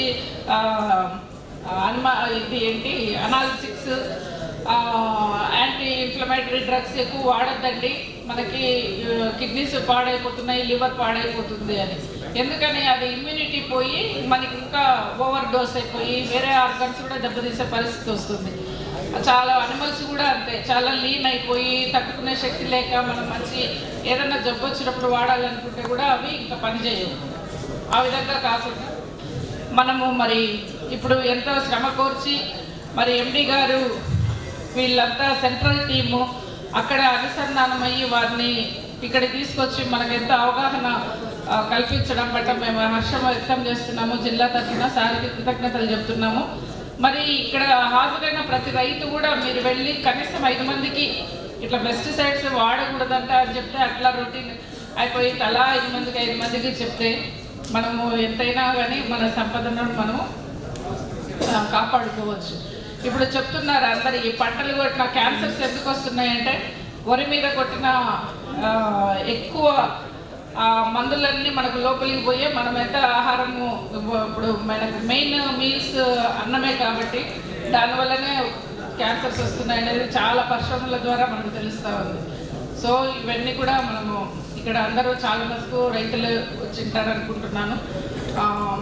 వారు కానీ పశు సంపదన ఉండేవాళ్ళు కానీ పాల ద్వారా కూడా ఎక్కువ మందులు వాడడం వల్ల ఆ పాల ద్వారా కూడా వచ్చేసి చిన్న చిన్న పిల్లలు ఆ పాలు వాడడం ద్వారా వారికి కూడా పిల్లలకి చిన్నప్పటి నుంచే ఈస్ట్రోజన్స్ ఎక్కువ వాడి అట్లా వారికి అంత ఎదుగుదలలోనూ మరియు మెచ్యూరిటీలోనూ వారి తెలివితేటల్లోనూ చాలా తేడాలు వస్తున్నాయి. కాబట్టి ఇదందరూ ఒకరి సమస్య కాదు, ఇదందరూ మన సమస్య. కాబట్టి అందరు కూడా అవగాహన తెచ్చుకొని మనం న్యాచురల్ ఫార్మింగ్ ఇప్పుడు అన్ని యూట్యూబ్లో ఎక్కడ ఓపెన్ చేసినా ఇవే చెప్తున్నారు. యానిమల్స్ కానీ మనుషులకు కానీ చెట్లకు కానీ పండ్లకి పూలకి అన్నిటికి కూడా వాటిని ఎలా పెంచాలా అని చెప్పేసి.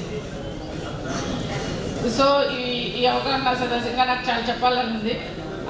సో సమయం లేదు కాబట్టి చాలా మంది మాట్లాడాలి, సార్ మాట్లాడాలి, ఇంకా సైంటిస్టులు మనకు అవగాహన ఇవ్వాలి. మీరు కూడా ఫీడ్బ్యాక్ తీసుకోండి, మీరు కూడా ఏవైనా సందేహాలు ఉంటే అడిగితే కూడా చెప్తారు. సో మరి ఈ అవకాశం ఇచ్చినటువంటి ఎండి గారికి, జేడి గారికి అందరికీ నమస్కరిస్తూ ముగిస్తున్నాను. మేడం కొంచెం టైం ఇచ్చిన కూడా బాగా మాట్లాడారు. ఇప్పుడు మనం ఇక్కడ ఈ కార్యక్రమం ఏర్పాటు చేసుకోవడానికి ముఖ్య కారణమైనటువంటి మన ఎండి సార్ గారు ఈ కార్యక్రమాన్ని ఉద్దేశించి మాట్లాడవలసిందిగా కోరుచున్నాను. అందరికీ నమస్కారము. ఈరోజు ఈ ఐపీఎఫ్టీ వర్క్షాప్కి చేసిన రైతు సోదరులకి వేదిక మీద ఉన్న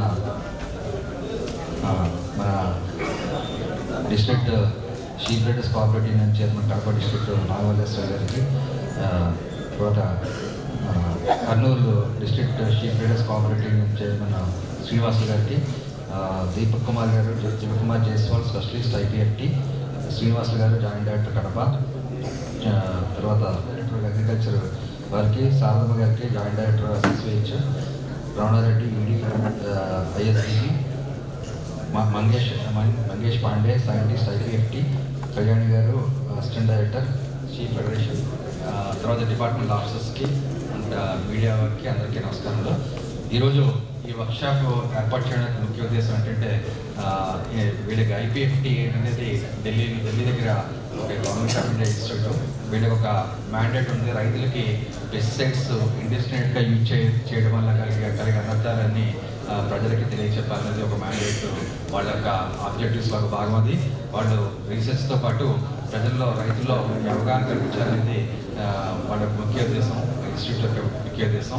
దీనిలో భాగంగా వీళ్ళు కంట్రీ దేశం మొత్తం మీద కొన్ని ప్రాంతాలను ఎంపిక చేసుకుని వీళ్ళు ఈ రైతులకి అవగాహన కార్యక్రమం ఏర్పాటు చేయడం జరుగుతూ ఉంది. 2023లో ఒక 3 ప్లేస్లో మనం ఏపీలో పెట్టడం జరిగింది. మళ్ళీ ఈసారి ఇప్పుడు ఈరోజు కడప, మొన్న పాడేరు, తర్వాత కాకినాడలో ఈ ప్రోగ్రామ్స్ మనం పెట్టడం జరిగింది.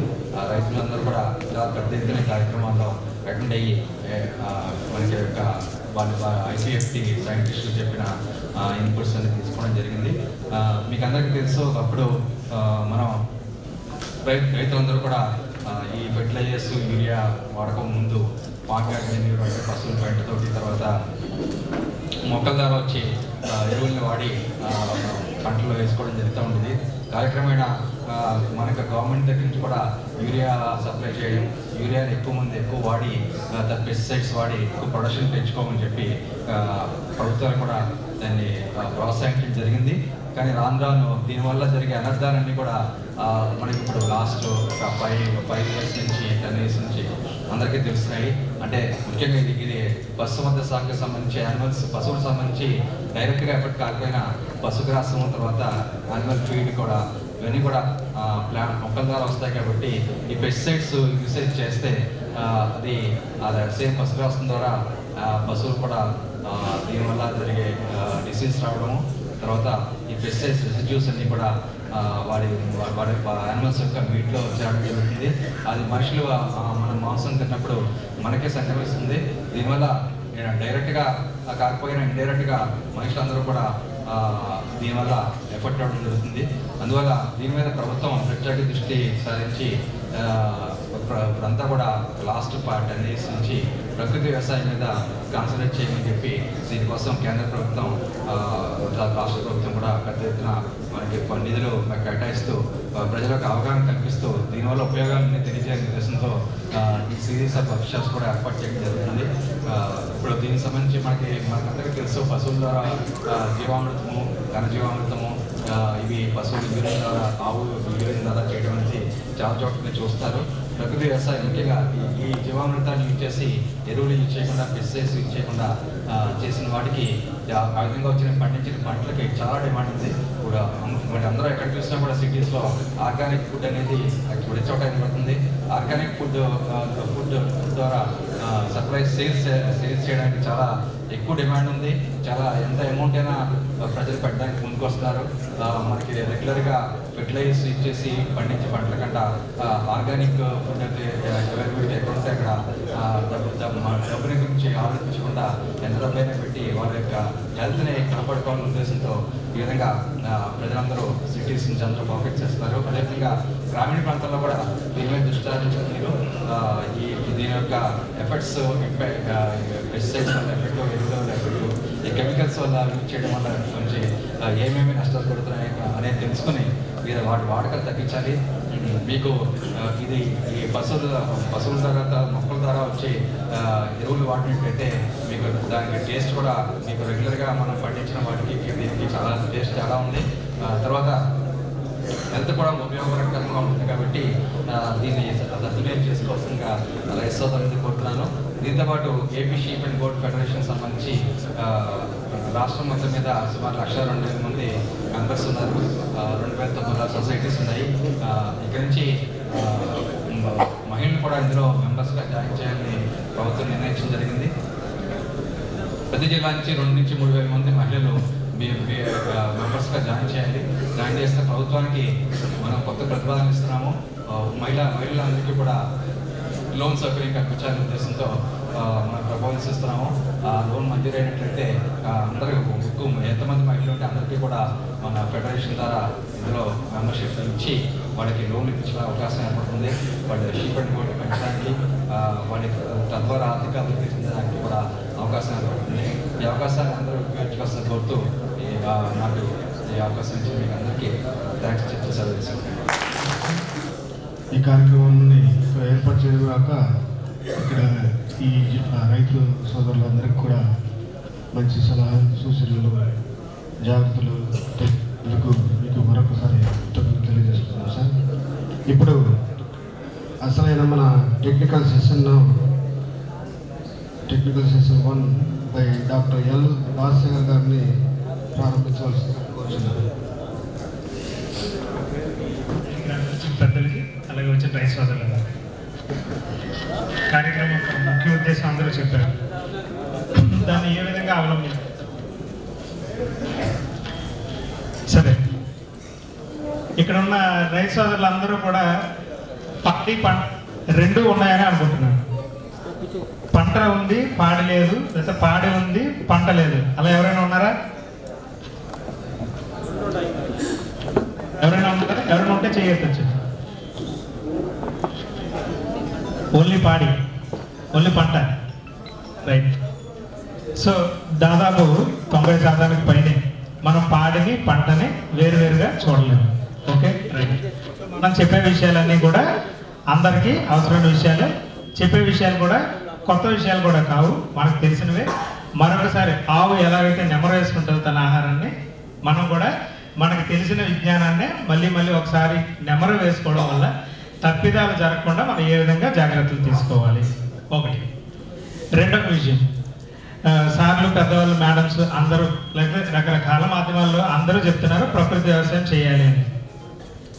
మన విషయానికి వస్తే మనకి సొంటి కొమ్ము, పసుపు, వేపాకు, నిమ్మకాయ వాటితోనే తగ్గిపోయి చిన్న చిన్న వంటింటి చిట్కాలు పోయి దాని స్థానంలో ఈరోజు ఆయుర్వేదం లేదా అంటే ఉంది. మరి అలాగని అలోపతికి వాడడం మానేస్తామా? ట్యాబ్లెట్ లేకుండా నడుస్తుందా? జీవితం నడవదు. అలాగే వ్యవసాయంలో కూడా మనకి రెండు అవసరమే. మొదట చీడ పురుగులు, తెగుళ్ళు రాకుండా మనం చేసే పద్ధతులు కొన్ని. తీరా వచ్చిన తర్వాత మన చేయి దాటిన తర్వాత ఖచ్చితంగా మనం పురుగు మందులు అనేది వాడక తప్పదు. కాబట్టి ప్రకృతి వ్యవసాయము జరుగుతుంది, ఈ వ్యవసాయము జరుగుతుంది. ఒకేసారి దాన్ని సమన్వయం చేసుకుంటూ నెమ్మదిగా రీప్లేస్ చేస్తాము. మరి గతంలో ఈ పురుగు మందులు అనేవి లేకుండా కూడా వ్యవసాయం నడిచింది మన తాతగారి సమయంలో. ఈరోజు వ్యవసాయం నడుస్తుంది. అప్పుడు పురుగు మందులు లేవు, ఇప్పుడు పురుగు మందులు అవసరం వచ్చింది. అప్పుడు ఎరువులు అవసరం పడలేదు. ఎరువు వాడమని చెప్పే వాళ్ళ మీద చికాకు పడేవాళ్ళు గతంలో. ఇప్పుడు వాడద్దు, తగ్గించండి అంటే ఇలా చెప్పే వాళ్ళ మీద కూడా చికాకు పడుతున్నాము. అంటే ఏంటి? కాలానుగుణంగా వచ్చే మార్పులని మనము అవలంబిస్తూ జాగ్రత్తలు ఏ విధంగా పాటించాలి. ప్రమాదం ఎక్కడ లేదు? మన ఇంట్లో కూడా ఉంది ప్రమాదం. వంటింట్లో లేదా ప్రమాదం? కానీ తగిన జాగ్రత్త తీసుకొని మనం గ్యాస్ సిలిండర్ వాడుతున్నామా లేదా? గ్యాస్ స్టవ్ వాడతాము, బండి నడుపుతాము, బయటికి వెళ్తే ప్రమాదం, కారు నడుపుతాము ప్రమాదం, విమానం ఎక్కితే ప్రమాదం. దానికి విమానం ఎక్కినప్పుడు వాళ్ళు చెప్తారు ముందు, ప్రతిరోజు రకరకాల ప్రయాణికులు వస్తారు, వచ్చినప్పటికీ కూడా వాళ్ళు అదే విషయం మళ్ళీ మళ్ళీ చెప్తారు. ప్రమాదకరమైన సమయంలో ఎమర్జెన్సీ విండో ఉంటుంది, ఈ మాస్క్ పెట్టుకోవాలి, ఊపిరాడకపోతే గాలి, లేకపోతే నీటిలో మునిగిపోయేటప్పుడు ఏ విధంగా జాగ్రత్తలు తీసుకోవాలి, అలాంటివన్నీ చెప్తూ ఉంటారు. అలాగే మనం వ్యవసాయంలో పురుగు మందులు వాడేటప్పుడు తీసుకోవాలి. పురుగు మందులు ఎప్పటి నుంచో వాడుతున్నాం కదా, 1970, 80 నుంచి వాడుతున్నాం కదా. మరి ఇప్పటికే పురుగులు చచ్చిపోవాలి కదా. కొత్త పురుగులు రావట్లేదే, అదే పురుగు ఉంది.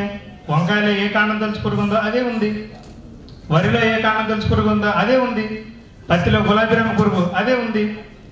మందులు మాత్రం మారుతున్నాయి, మందు మోతాదు మారుతుంది. అవునా కదా?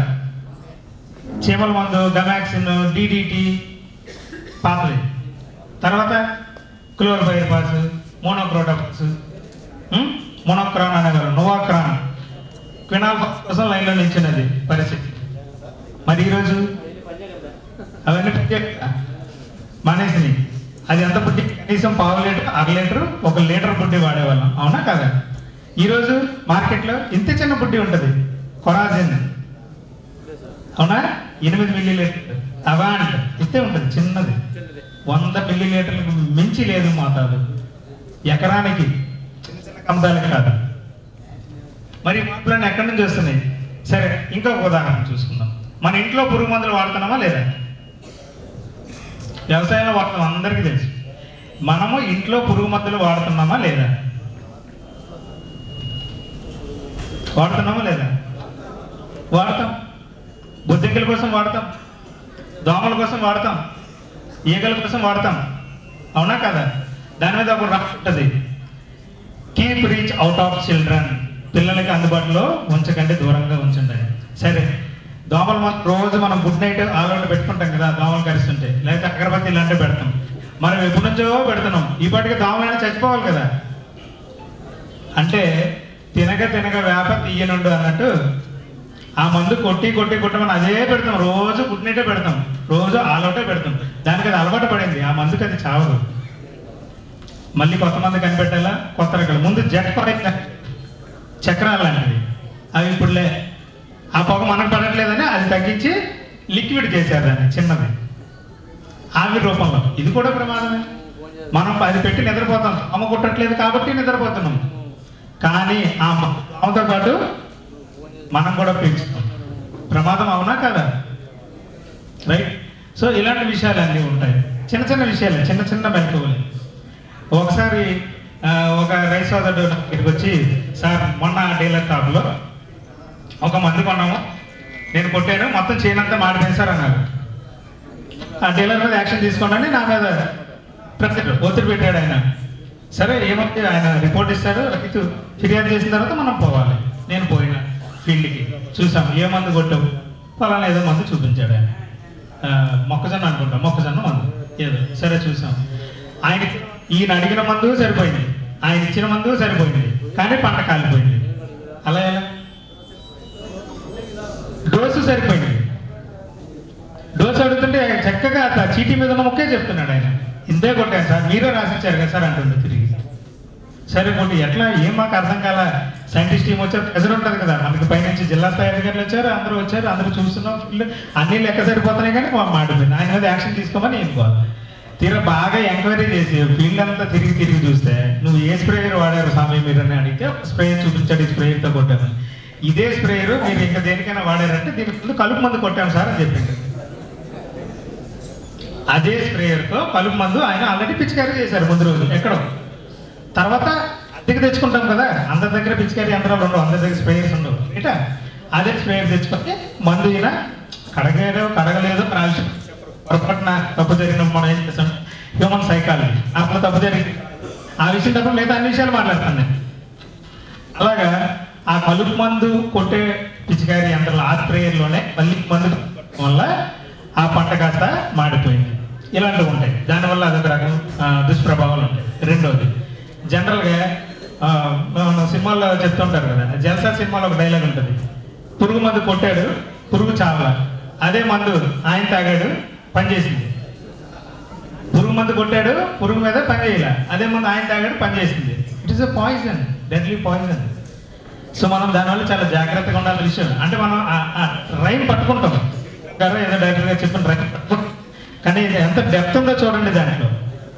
అలాగే చాలా మంది సూసైడ్ చేసుకోవాలంటే ఫస్ట్ వచ్చే ఆలోచన ఇమీడియట్, మన రైతు సోదరులనే కాదు, మామూలు కాలేజీ పిల్లలు కూడా ఒకసారి ఏదో ఒక రకరకాల బాధల వల్ల సూసైడ్ చేసుకోవాల్సి వస్తుంది. వాళ్ళు కూడా వాడేసి ఫస్ట్ ఆప్షన్ ఏంటి, పురుగు మందులే, పురుగు మందు తాగి చనిపోయాడని చెప్తారు. నాకు ఒకసారి ఇలాగ ఒక పోలీస్ ఒక ఆయన ఫోన్ చేసి, పురుగు మందులు సూసైడ్ జరిగిందంటే అమ్మాయి చనిపోయింది, దాని మీద రిపోర్ట్ రాసిమ్మని అడిగారు. ఏ మందు తాగింది, ఎలాంటి మందు తాగి చనిపోతారు అనే విషయాన్ని రాసి ఉన్నారు. కాబట్టి మన దైనందిన జీవితంలో రోజువారీ మనం వాడే ఈ పురుగు మందుల వల్ల చాలా దుష్ప్రభావాలు ఉన్నాయి. చిన్న చిన్న మెలకువలు పాటించి మనం ఏ విధంగా జాగ్రత్తలు తీసుకోవాలి. మీలో ఎంతమంది గొర్రెలకు మందు కొట్టినప్పుడు కానీ, పంటకు మందు పెట్టినప్పుడు కానీ మాస్క్ పెట్టుకొని స్ప్రే చేస్తున్నారు? కనీసం 10 చేతులు పెట్టి సంతోషం, 10లో 3 ఉంటాయి కదా కనీసం. అంటే దాదాపు 97% మంది మాస్క్ లేకుండా, చేతికి గ్లౌస్ లేకుండా, కళ్ళకి కళ్ళజోడు లేకుండా పిచికారీ చేస్తాం. ఎందుకు? అనాథగా ఎప్పటి నుంచో చేస్తున్నాం. ఈరోజు కొత్తగా సార్ చెప్పుడేంది, మనం హ్యాండ్ గ్లౌస్ పెట్టేది. అంటే ఏమవుతుందిలే, రోజు చేసే పని ఒకరోజు కాదు కదా. రోజు నేను కూడా అంతే, నేను ల్యాబొరేటరీలో పనిచేస్తా, దేశం నలుమూల నుంచి శాంపిల్స్ వస్తాయి నా దగ్గరికి అనాలిసిస్ చేసేటప్పుడు. రోజు చేసే పనే కదా, నిర్లక్ష్యంగా నేను హ్యాండ్ గ్లౌస్ కానీ, యాప్రాన్ కానీ, కళ్ళజోడు కానీ పెట్టుకోకుండా ఉంటే ఏమవుతుంది? ఇమీడియట్గా అప్పుడే కనిపించకపోవచ్చు, దాని యొక్క దుష్ప్రభావం రాబోయే రోజుల్లో ఖచ్చితంగా దాని ప్రభావం ఉంటుంది. అంత హానికరమైన పురుగు మందులతో మనం ప్రతిరోజు సావాసం చేస్తాం. మనకి ఈరోజు డయాబెటీస్ కానీ, పార్కిన్సన్స్ డిసీజ్ కానీ, లేకపోతే క్యాన్సర్లు కానీ, రకరకాలవి వ్యాధులన్నిటికీ కూడా మూల కారణం ఏదైతే ఉందో అది ఈ పురుగు మందులే. ఒకసారి స్లైడ్స్ రన్ చేయండి. ఇంకా నెక్స్ట్ చూడండి, ప్రపంచంలోనే మన దేశం 12వ స్థానం ఈ పురుగు మందులు మనం వాడుతున్నాము. అలాగే నెక్స్ట్ చూడండి, మొట్టమొదట పురుగు మందుల వల్ల జరిగిన హానికరమైన ప్రమాదం ఎప్పుడు రిపోర్ట్ చేశారంటే కేరళలో అప్పట్లో వాడే పారాథియాన్ అనే ఒక మందు ఉండింది.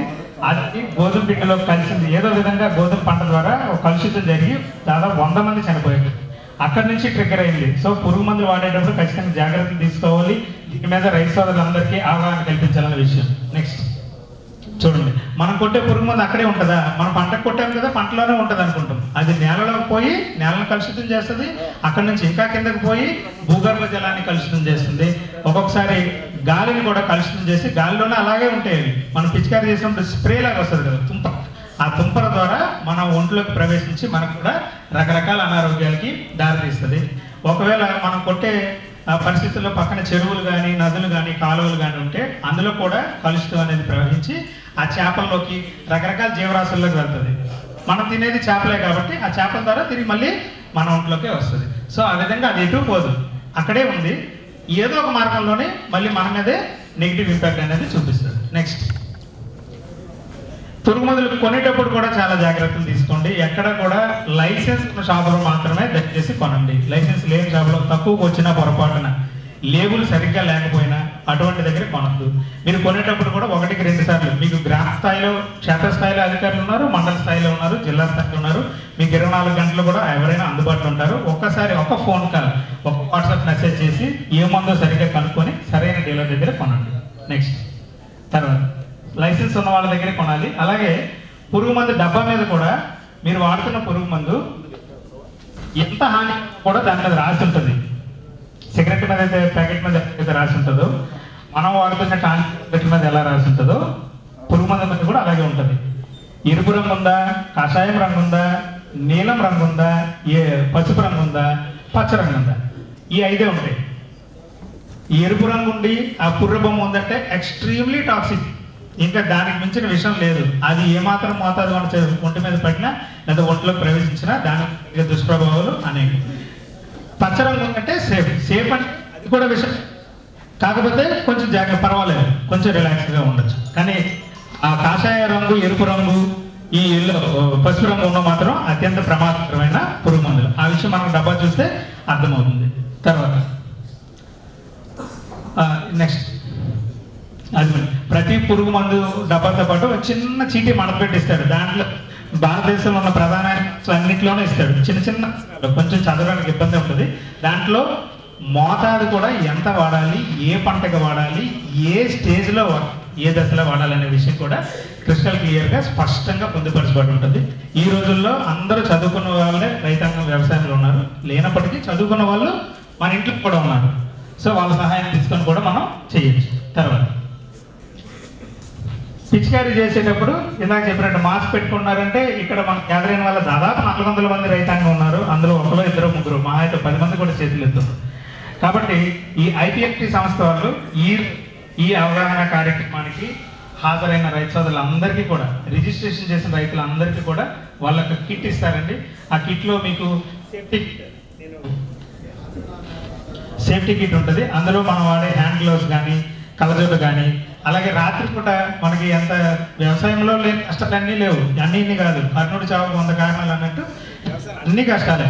రైతు పైన రాత్రిపూట ఎప్పుడో కరెంట్ వస్తే మోటార్ వేయడానికి చీకట్లో వెళ్ళాల్సి ఉంటుంది ఒక్కొక్కసారి. అలాంటప్పుడు మనకు టార్చ్ లైట్ సదుపాయం కూడా అవసరం కాబట్టి ఆ కిట్తో పాటు వాళ్ళు అది అందిస్తున్నారు. దయచేసి అందరూ తీసుకోవాల్సిందిగా కోరుతున్నాను. తర్వాత ఏ పంటకి ఏ స్ప్రేయర్ వాడాలి, అది బేసిక్ చీజ్ మనం అన్నిటికీ ఒకటే వాడేస్తాం. ఆ బ్యాటరీ స్ప్రేయర్ కానీ లేదా నాప్సాక్ స్ప్రేయర్ యూజువల్ కూడా అన్నిటికీ ఒకటే వాడేస్తాము. కానీ పవర్ స్ప్రేయర్ వాడేటప్పుడు వాడే మోతాదు వేరు, మామూలు స్ప్రేయర్ వాడేటప్పుడు వేసుకునే మోతాదు వేరు. అది ఏమాత్రం చిన్న సందేహం ఉన్నా మీరు వెంటనే కానీ VAS కానీ ఎవరిని అడిగినా కూడా ఆ క్లారిటీ అనేది మీకు సలహా ఇవ్వడం జరుగుతుంది. తర్వాత అలాగే పిల్లలకి ఎక్కువ స్ప్రే చేస్తుంటాం కదా, చర్మం స్కిన్ డిసీజెస్ అవి రాకుండా, అప్పుడు కూడా డోస్ అనేది చాలా ఇంపార్టెంట్. ఇందాక రికమెండెడ్ డోస్ ఏదైతే సిఫార్సు చేయబడిన మోతాదు ఉందో 2 ఎక్కువ వేస్తే బాగా పనిచేస్తుందేమో అపోహ. ఆ మోతాదు ఎందుకు ఇవ్వబడిందంటే అంత మోతాదులోనే అది సరిగ్గా పనిచేస్తుందని దాని అర్థం. ఓకేనండి. నెక్స్ట్, అలాగే నాజిల్ యూజ్ చేసేటప్పుడు, అదే మనకి స్ప్రే లాగా వస్తుంది కదా చేసేటప్పుడు నూరగలాగా, ఆ చివర ఉన్న నాజిల్ ఎప్పుడు కూడా నోటుతో దయచేసి ఎప్పుడు ఊదకండి. చిన్న మెలకువలు అవి, అంటే గబుక్కున స్ప్రే బాగా రాలేదని మనం ఏం చేస్తుంటే గబుక్కున నోటుతో ఊదే ప్రయత్నంలో చేయకండి. పిచికారీ తర్వాత కూడా కొన్ని జాగ్రత్తలు తీసుకోవాలి. స్ప్రే చేసి నేరుగా అట్లా ఇంటికి వెళ్ళిపోవడం కాదు. ఖచ్చితంగా సబ్బుతో కాళ్ళు, చేతులు, ముఖము శుభ్రపరచుకొని వెళ్ళాలి. వీలైనంత కళ్ళల్లో పడకండి. మీరు కళ్ళజోడు పెట్టుకుని గ్లౌజ్ పెట్టుకుంటే నో ఇష్యూ, ఎటువంటి ఇబ్బంది లేదు. తర్వాత పురుగు మందులు వాడి పడేసేటప్పుడు కూడా మన పని అయిపోయింది కదా, పొలంలోనే గట్టు మీద వదిలేస్తాం. కాదు, ఖచ్చితంగా ఒక అడుగున్నర పోయితుంది, అందులో పడేయండి.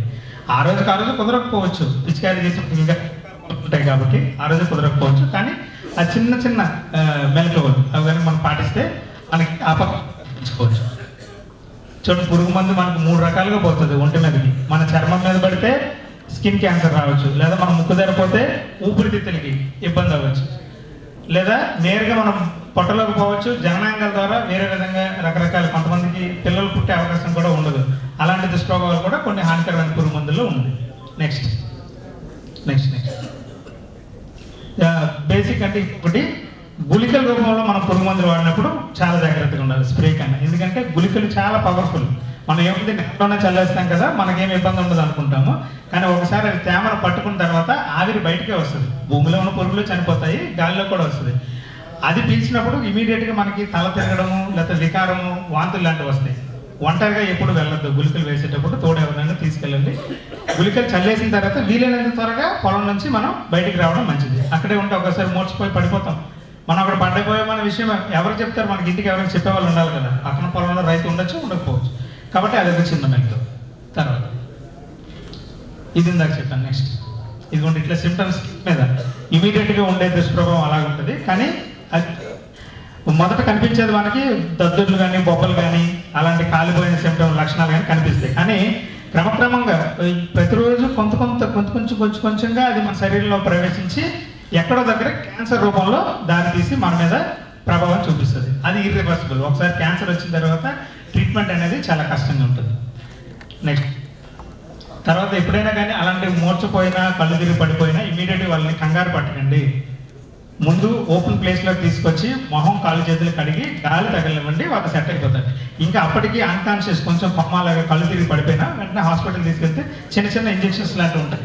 అట్రోపిన్ అని, టెక్టమ్ అని, ఇవి దొరుకుతాయి. అవైలబిలిటీ లేకుండా ఉండదు. ప్రతి హాస్పిటల్లో ఉంటాయి, మెడికల్ షాప్లో కూడా దొరుకుతాయి. కంగారు పడాల్సిన అవసరం ఏమీ లేదు. ఇది లాస్ట్ అండి. చివరికి సరైన పురుగు మందుని సరైన పంట వద్ద, సరైన మోతాదులో, సరైన పద్ధతిలో, ఈ 4 విషయాలు గుర్తుపెట్టుకుంటే మనకి హాని వీలైనంత మనం దుష్ప్రభావం నుంచి తగ్గించుకోవడం జరుగుతుంది. సో నాకు ఈ అవకాశం ఇచ్చినందుకు రైతులందరూ గ్లైఫోసేట్ అనే మన కలుపు మందు వాడుతున్నారండి. గ్లైఫోసేట్ అనేది పెద్ద క్యాంప్స్లో వాడుతున్నారు. దయచేసి శక్తి పరిస్థితుల్లో మన వెటర్నరీ డాక్టర్ కూడా చెప్పారు, కలుపు మీద గడ్డి కొట్టినామంటే అక్కడే ఎక్కువగా పశువులు మేసేది. ఇంకొకటి వేపల్లిలో కూడా ప్రెస్ నోట్స్ చూశాను ఈ మధ్యకాలంలో. చెనిక్కాయలను వేసినప్పుడు దానికి పాయిజన్ బెయిట్ అంటే తవుడు, బెల్లము, పురుగు మందు కలిపి చిన్న ఉండలు వేసి చేస్తారు. గొర్రెల మంద 100 వెళ్ళిపోయి అవన్నీ అక్కడే చనిపోయినాయి. కాబట్టి పురుగు మందులు, తెగుళ్ళ మందులు వాడేటప్పుడు అత్యంత జాగ్రత్త వహించాలి. లేదంటే చిన్నపిల్లలు కూడా క్రాకింగ్ బేబీస్ ఉంటారు, అక్కడ గుళికలు పెడతారు, జస్ట్ అది చేతి వేలు అట్లా పెట్టి నోట్లో పెట్టుకుంటే అక్కడే నొరగక్కి చనిపోయినాడు. చాలా సందర్భాలు ప్రెస్లో కూడా చూశాను, నేను ప్రత్యక్షంగా చూశాను. 33 సంవత్సరాల వ్యవసాయ శాఖలో రైతుల నాడి బాగా తెలుసు నాకు. ఎందుకంటే పురుగుల మందు ఎక్కువ ఉంటుంది, కానీ ట్రైకోడర్మా ఉంది 100 రూపాయలు వాడండి అంటే విత్తన శుద్ధికి కనీసం వాడడం లేదు. అంటే ఎక్కువ పవర్ఫుల్ మందులే కొట్టాలి, 2000 కొడితే తప్ప మనకు పని చేయదు అనే ఒక భావనలో ఉన్నారు. అందుకోసమే ఇట్లా వర్క్షాప్ వల్ల అవగాహన కల్పించి అత్యంత జాగ్రత్తగా తక్కువ ఖర్చుతో అయిపోయేది. ఈ సూడోమోనాస్, ఇప్పుడు సూడోమోనాస్ ఉంది శనగలో, విల్ట్ అనేది వస్తుంది. ఈ సూడోమోనాస్ బాగా పనిచేస్తుంది, స్ప్రే చేసుకోవచ్చు. ట్రైకోడర్మా విత్తన శుద్ధి చేయొచ్చు. ఇట్లా చాలా రకరకాల ప్రత్యామ్నాయాలు ఉన్నప్పటికీ ఎక్కువ రసాయనిక పురుగు మందు మీద ధ్యాస ఉంటుంది రైతులకి. దాన్ని కొంచెం తగ్గించి విచక్షణతో ఈ శాస్త్రవేత్తలు, ఇప్పుడు మన రాజశేఖర్ గారు చెప్పినట్టు అధికారుల సలహాలు, సూచనలు ద్వారానే నేరుగా ఇది కూడా మంచి సంప్రదాయం కాదు. వాళ్ళు ఏదంటే చెప్పి 2-3 కాంబినేషన్లు కూడా రికమెండ్ చేస్తారు. అట్లా కాకుండా ఇట్లా వచ్చింది అనేది అగ్రికల్చర్ ఆఫీసర్ దగ్గర కూడా వచ్చేటప్పుడు కానీ రైతు సేవా కేంద్రంలో ఒకసారి మనం మొక్కలు తీసుకెళ్ళాలి. డౌట్ ఉన్నప్పుడు దానికి వేరే వ్యవస్థ కానించి పురుగు కానీ ఒక కవర్లో వేసి తీసుకెళ్ళి దీనికి ఏం కొట్టాలి స్ప్రే, లేదా వాట్సాప్లో కానీ చేసినట్లయితే మనకు కరెక్ట్గా సలహాలు ఇవ్వడానికి కూడా అవకాశం ఉంటుంది. కాబట్టి కొన్ని తర్వాత పురుగు మందులు కొట్టేటప్పుడు మన దువ్వూరులో చూశాను, పత్తిలో కొట్టేటప్పుడు ఇంటర్మీడియట్ అబ్బాయి వాళ్ళ నాయనకు సహాయ సహకారాలు అందించాడు. ఆ పిల్లని పడక అతనికి అక్కడే చనిపోవడం జరిగింది. ఎందుకంటే మందు కొట్టేటప్పుడు జాగ్రత్త తీసుకోకపోతే గాలి వేగం ఎక్కువ ఉంటుంది, దానికి ఎదురుగానే కొడతాం, మనం పీల్చుకుంటాం.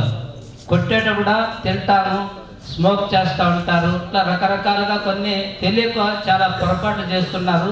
దానివల్ల చాలామంది చనిపోవడం కానీ, తర్వాత క్యాన్సర్ రావడం కానీ. ఇప్పుడు గ్లైఫోసేట్ ఎందుకు బ్యాన్ చేశారు? అమెరికాలో కూడా కోర్టు కూడా దాన్ని తీర్పు ఇచ్చాయి.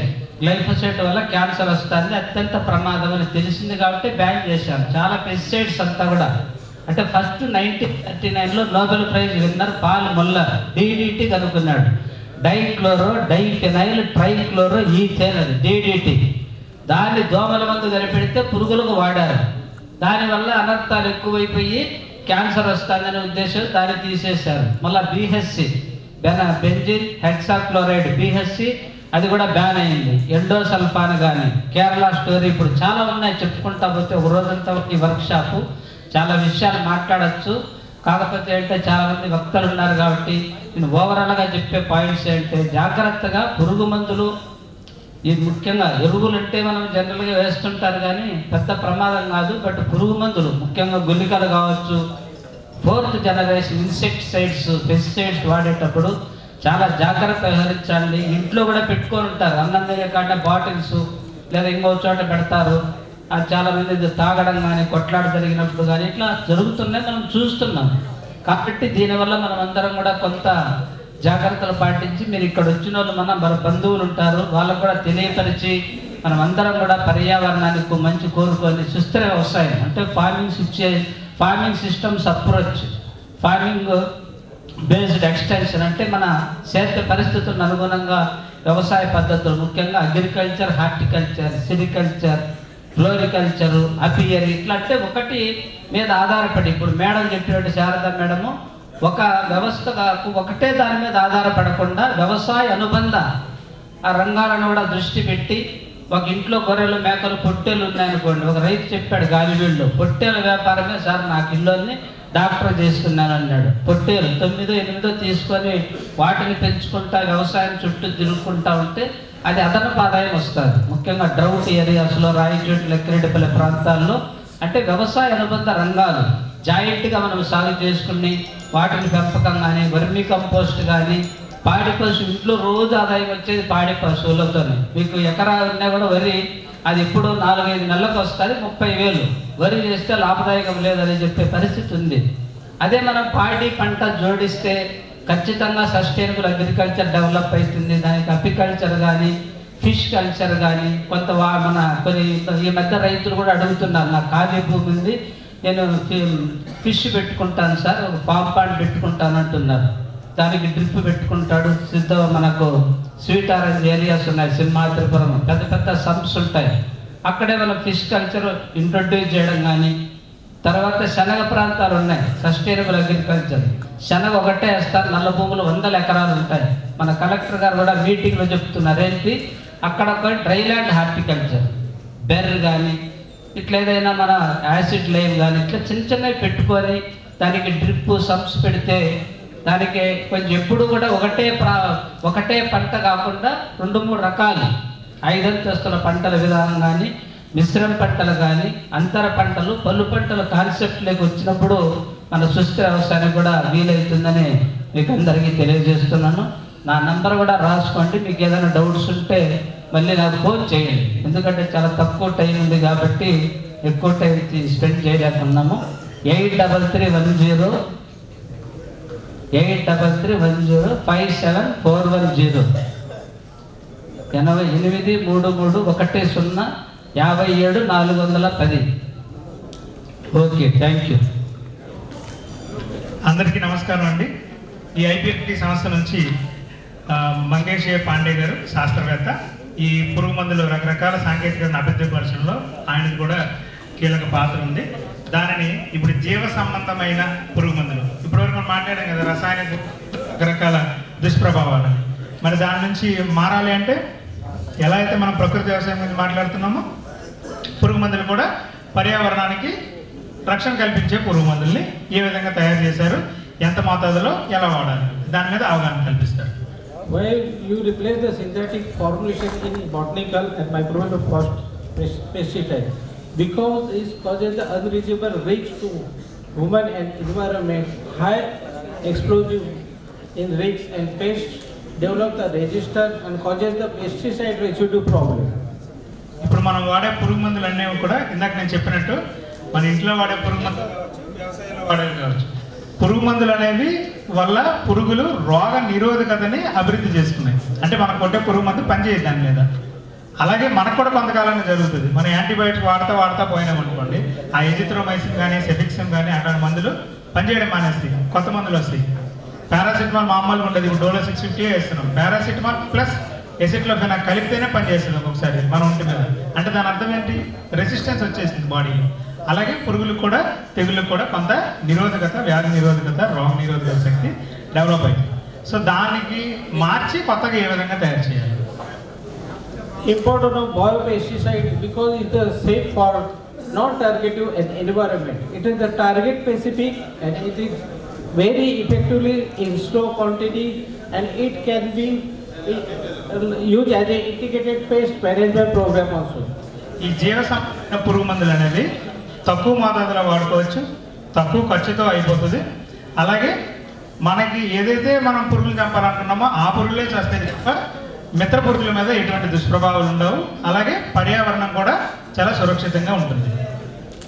Biopesticide derived from two sources. One is microbial sources, second is the plant sources. Today we have explained the plant-based source.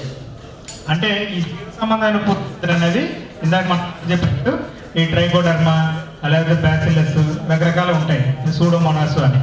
వాటిలాగా శిలీంధ్రం నుంచి బ్యాక్టీరియా నుంచి తయారు చేసే పురుగు మందులు ఉంటాయి. వృక్ష సంబంధమైన ఉంటాయి. వృక్ష సంబంధం అంటే మనం కాను చెట్లు, ఆమదం చెట్లు, జిల్లేడాకులు, రకరకాల మొక్కలు ఉంటాయండి. వాటి నుంచి కూడా మనం పురుగు మందులు తయారు చేసుకోవచ్చు. అవి ఏ విధంగా తయారు చేశారనేది ఆయన మీకు ఇప్పుడు అవగాహన కల్పిస్తారు.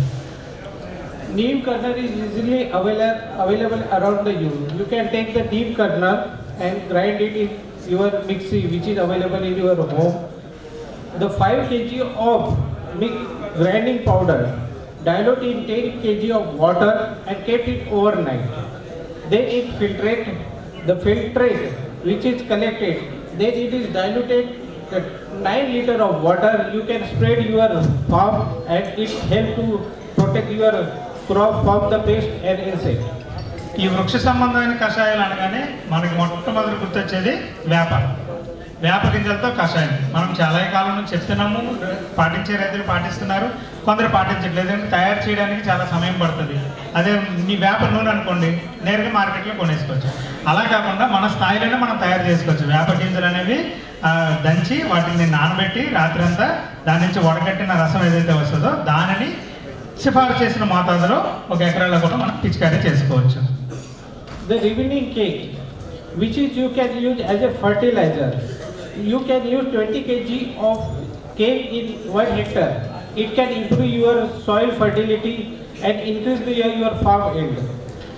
ఈ సరే వేప గింజల్లో రసం తీసేసినాము. అలా కాకుండా వేప చెక్క ఉంటుంది కదా, వేప నూనె తీసిన తర్వాత వేప పిండి అంటాం. గతంలో మనం యూరియా అంటే నేరుగా యూరియా ఉండేది. తర్వాత ఇప్పుడు నీమ్ కోటెడ్ యూరియా అంటే దాని మీద వేపపిండి ముందే కలిపేసి అమ్ముతున్నారు అన్నమాట. రైట్? అలాగే మనం ఇప్పుడు వేప గింజల కషాయం తయారు చేసిన తర్వాత ఆ మిగిలిపోయిన పిప్పిని కూడా మనం ఎరువు కింద వాడుకోవచ్చు. నువ్వుల నూనె ఉంటుంది కదా, నువ్వుల నుంచి నూనె తీసేసిన తర్వాత మిగిలిన చెక్క, తెలగపిండి, దాన్ని ఎరువు కింద వాడచ్చు. వేరుశనగ నూనె తీసేసిన తర్వాత మిగిలిన పిండి, దాన్ని కూడా ఎరువు కింద వాడచ్చు. అలాగే ఈ వేపకు సంబంధించిన వాడితే భూమిలో ఏవైతే హానికరమైన పురుగులు ఉంటాయో వాటిని సమర్థవంతంగా మనం అరికట్టచ్చు. అలాగే ఎరువుగా కూడా పనిచేస్తుంది. 2 విధాల లాభం మనకి. Same you can use the sesame leaves also.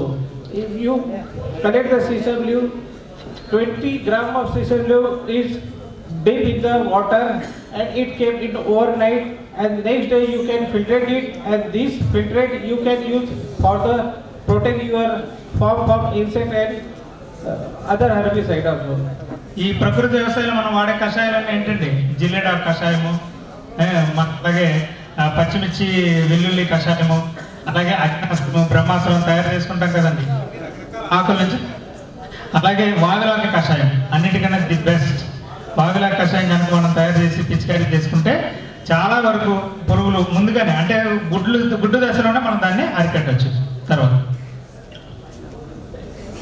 Kabuli kicker is also available nearby your farm. You can collect the pod, grind it, and it is also dilute in the water, and this dilution you can use as an azulate. It can increase the bioefficacy of the pesticide. మన పొలంలోనే మన చుట్టూ ఉంటాయి రకరకాల నుంచి కూడా కషాయం తయారు చేయొచ్చు. ఉమ్మెత్తాకులు, జిల్లేడాకులు, ఆముదం, అలాగే ఇప్పుడు ఆయన చెప్పినట్టు కాబూలీ కేకర్ అంటాం. అది ఉత్తర భారతదేశంలో ఎక్కువ దొరుకుతుంది, మన వైపు అంతగా దొరకదు. నేను చెప్పినట్టు వావిలాక కషాయం అయితే మనకి మన స్థానికంగా మన ఆంధ్రప్రదేశ్లో పండించే పంటలకన్నిటి కూడా వావిలాకు మన విరివిగా దొరుకుతుంది. దాని కషాయాన్ని మనం వినియోగించుకోవచ్చు. మిగతా Castellium and agar plant also have a insecticidal property. You can use as a pesticide and control your insect and white fly on your crop. పత్తిలో వచ్చే లద్దె పురుగులు ఉంటాయి కదా, పొగాకు లద్దె పురుగు, శనగ పచ్చ పురుగు, వాటిని అరికట్టడానికి మనం ఆముదం ఆకులతో కూడా కషాయం లాగా తయారు చేసుకోవచ్చు. ఆముదం ఆకులు సేకరించడం, వాటిని మిక్సీ పట్టడం లేదా రోట్లో వేసి దంచి దాని నుంచి ఒక గుడ్డ సంచిలో వేసి రసం మనం పిచికారీ చేయాలి. ఆ రసాన్ని తిరిగి మళ్ళీ మనం 150 లీటర్ల ట్యాంకులో కలిపి మన ఎకర పొలానికి పిచికారీ చేసుకోవచ్చు. అలాగే పొగాకు నుంచి కషాయం, నీలగిరి ఆకుల నుంచి కూడా కొన్ని రకాల కషాయాల్ని మనం తయారు చేసుకోవచ్చు. నీలగిరి ఆకుల నుంచి తీసింది ప్రతిలో వచ్చే కాటన్ మంటం, కాయదొలుచు పురుగు ఉంటుంది కదా, దానికి వ్యతిరేకంగా పనిచేస్తుంది. పొగాకు కషాయం అయితే మనకి పేనుబంకకి వ్యతిరేకంగా పనిచేస్తుంది. పేనుబంక కానీ, తామర పురుగులు కానీ, తెల్లదోమలు కానీ, వీటికి ఈ పొగాకు సంబంధించిన బాగా పనిచేస్తుంది. You already know the neem AC, which is already available in market.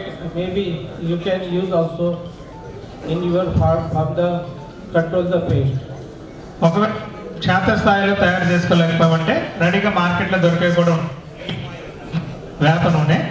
ఆ వేప నూనె మీకు ఈసీ ఫార్ములేషన్లో దొరుకుతుంది. అలాగే పీపీఎం 1500 ppm అని దాని మీద రాసి ఉంటుంది. బుడ్డి నేరుగా 1 లీటర్ బుడ్డి దొరుకుతుంది.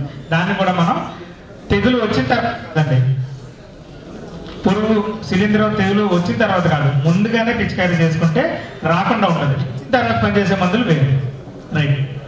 Like neem AC, our organization also formulated WDG by neem based and essential oil based formulation and botanical based and non-nanocapsulation formulation from the neem as a directive.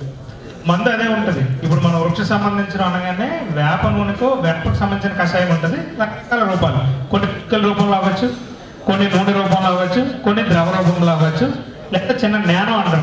ఇంతకుముందు యూరియా అంటే 45 కిలోల బస్తాలు మనం 2-3 వరి పొలాన్ని వేసేవాళ్ళం. ఇప్పుడు 1/2 లీటర్ బుడ్డి నానో ఇసుక పాలది ఉంటుంది. అలాగే నానో డిఏపి అంటే దాని ద్వారా ప్రభావం అదే ఉంటుంది, మోతాదు అలాగే ఈ వేపకు సంబంధించింది కూడా వాళ్ళు ఫార్ములేషన్ అనేది ఈ 5 develop. Verticillium licheni also used as a microbial pesticide which is easily available in the market. ఇందాక చెప్పినట్టు పనికొచ్చే శిలీంధ్రం కూడా ఉంటాయి. ఆ శిలీంధ్రాలు కొన్ని ఇవి ఇప్పుడు మార్కెట్లోకి రావడానికి ఇంకా టైం పడుతుంది. వాటిని కూడా అభివృద్ధి పరుస్తున్నారు. You can formulate the yourself in your home botanical based pesticide. I already told about the kicker pod. You can extract the neem leaves extract as a OD formulation. ఇందాక మనం చెప్పినట్టు మనం క్షేత్రస్థాయిలోనే తయారు చేసుకోవచ్చు చాలా తక్కువ ఖర్చుతో. లేదు అంటే బయట కూడా కొనుక్కోవచ్చు. ఈ వేరు వేరు రకాల ఫార్ములేషన్స్ అనేవి వాళ్ళు ఇంకా డెవలప్ చేస్తూ ఉన్నారు. అవి కూడా రాబోయే రోజుల్లో సమీప భవిష్యత్తులోనే మన మార్కెట్లోకి అందుబాటులోకి వస్తాయి. Sir already told that about the DDT is very harmful to the farmer. So I50 is developed 8 formulation of neem base and BT base. You can see in the slide. It is a neem based formulation, surface spreading formulation to control the larva, suspension concentration, tablet formulation, and mosquito repellent cream also. ఇప్పుడు దోమ మందు 3 రకాలుగా ఉంటుంది అవునా. మనం jet coils వాడతామా, అగరబత్తి రూపంలో వాడతామా, ఇంకొకటి మనం దాన్ని ఏమంటారు good night all out liquid vapour వస్తుంది బయటికి, అలా కూడా వాడచ్చు. ఇంకొకటి ఉంటుంది క్రీమ్ లాంటిది ఓడోమాస్ అనేది టీవీలో యాడ్ వస్తూ ఉంటుంది. ఒంటికి రాసుకొని పడుకుంటే ఇంకా దోమలు కొట్టవని. మందు అదే, రూపం వేరు. సో అలాంటి రకరకాల రూపాలు ఉన్న ఫార్ములా కూడా IPFT వాళ్ళు రూపొందిస్తూ ఉన్నారు. Biopesticide also you use to control the pest from the grain, like mustard cake tablet. You can easily make the granule of mustard. It is used as a fumigant. Oil also used as a pesticide.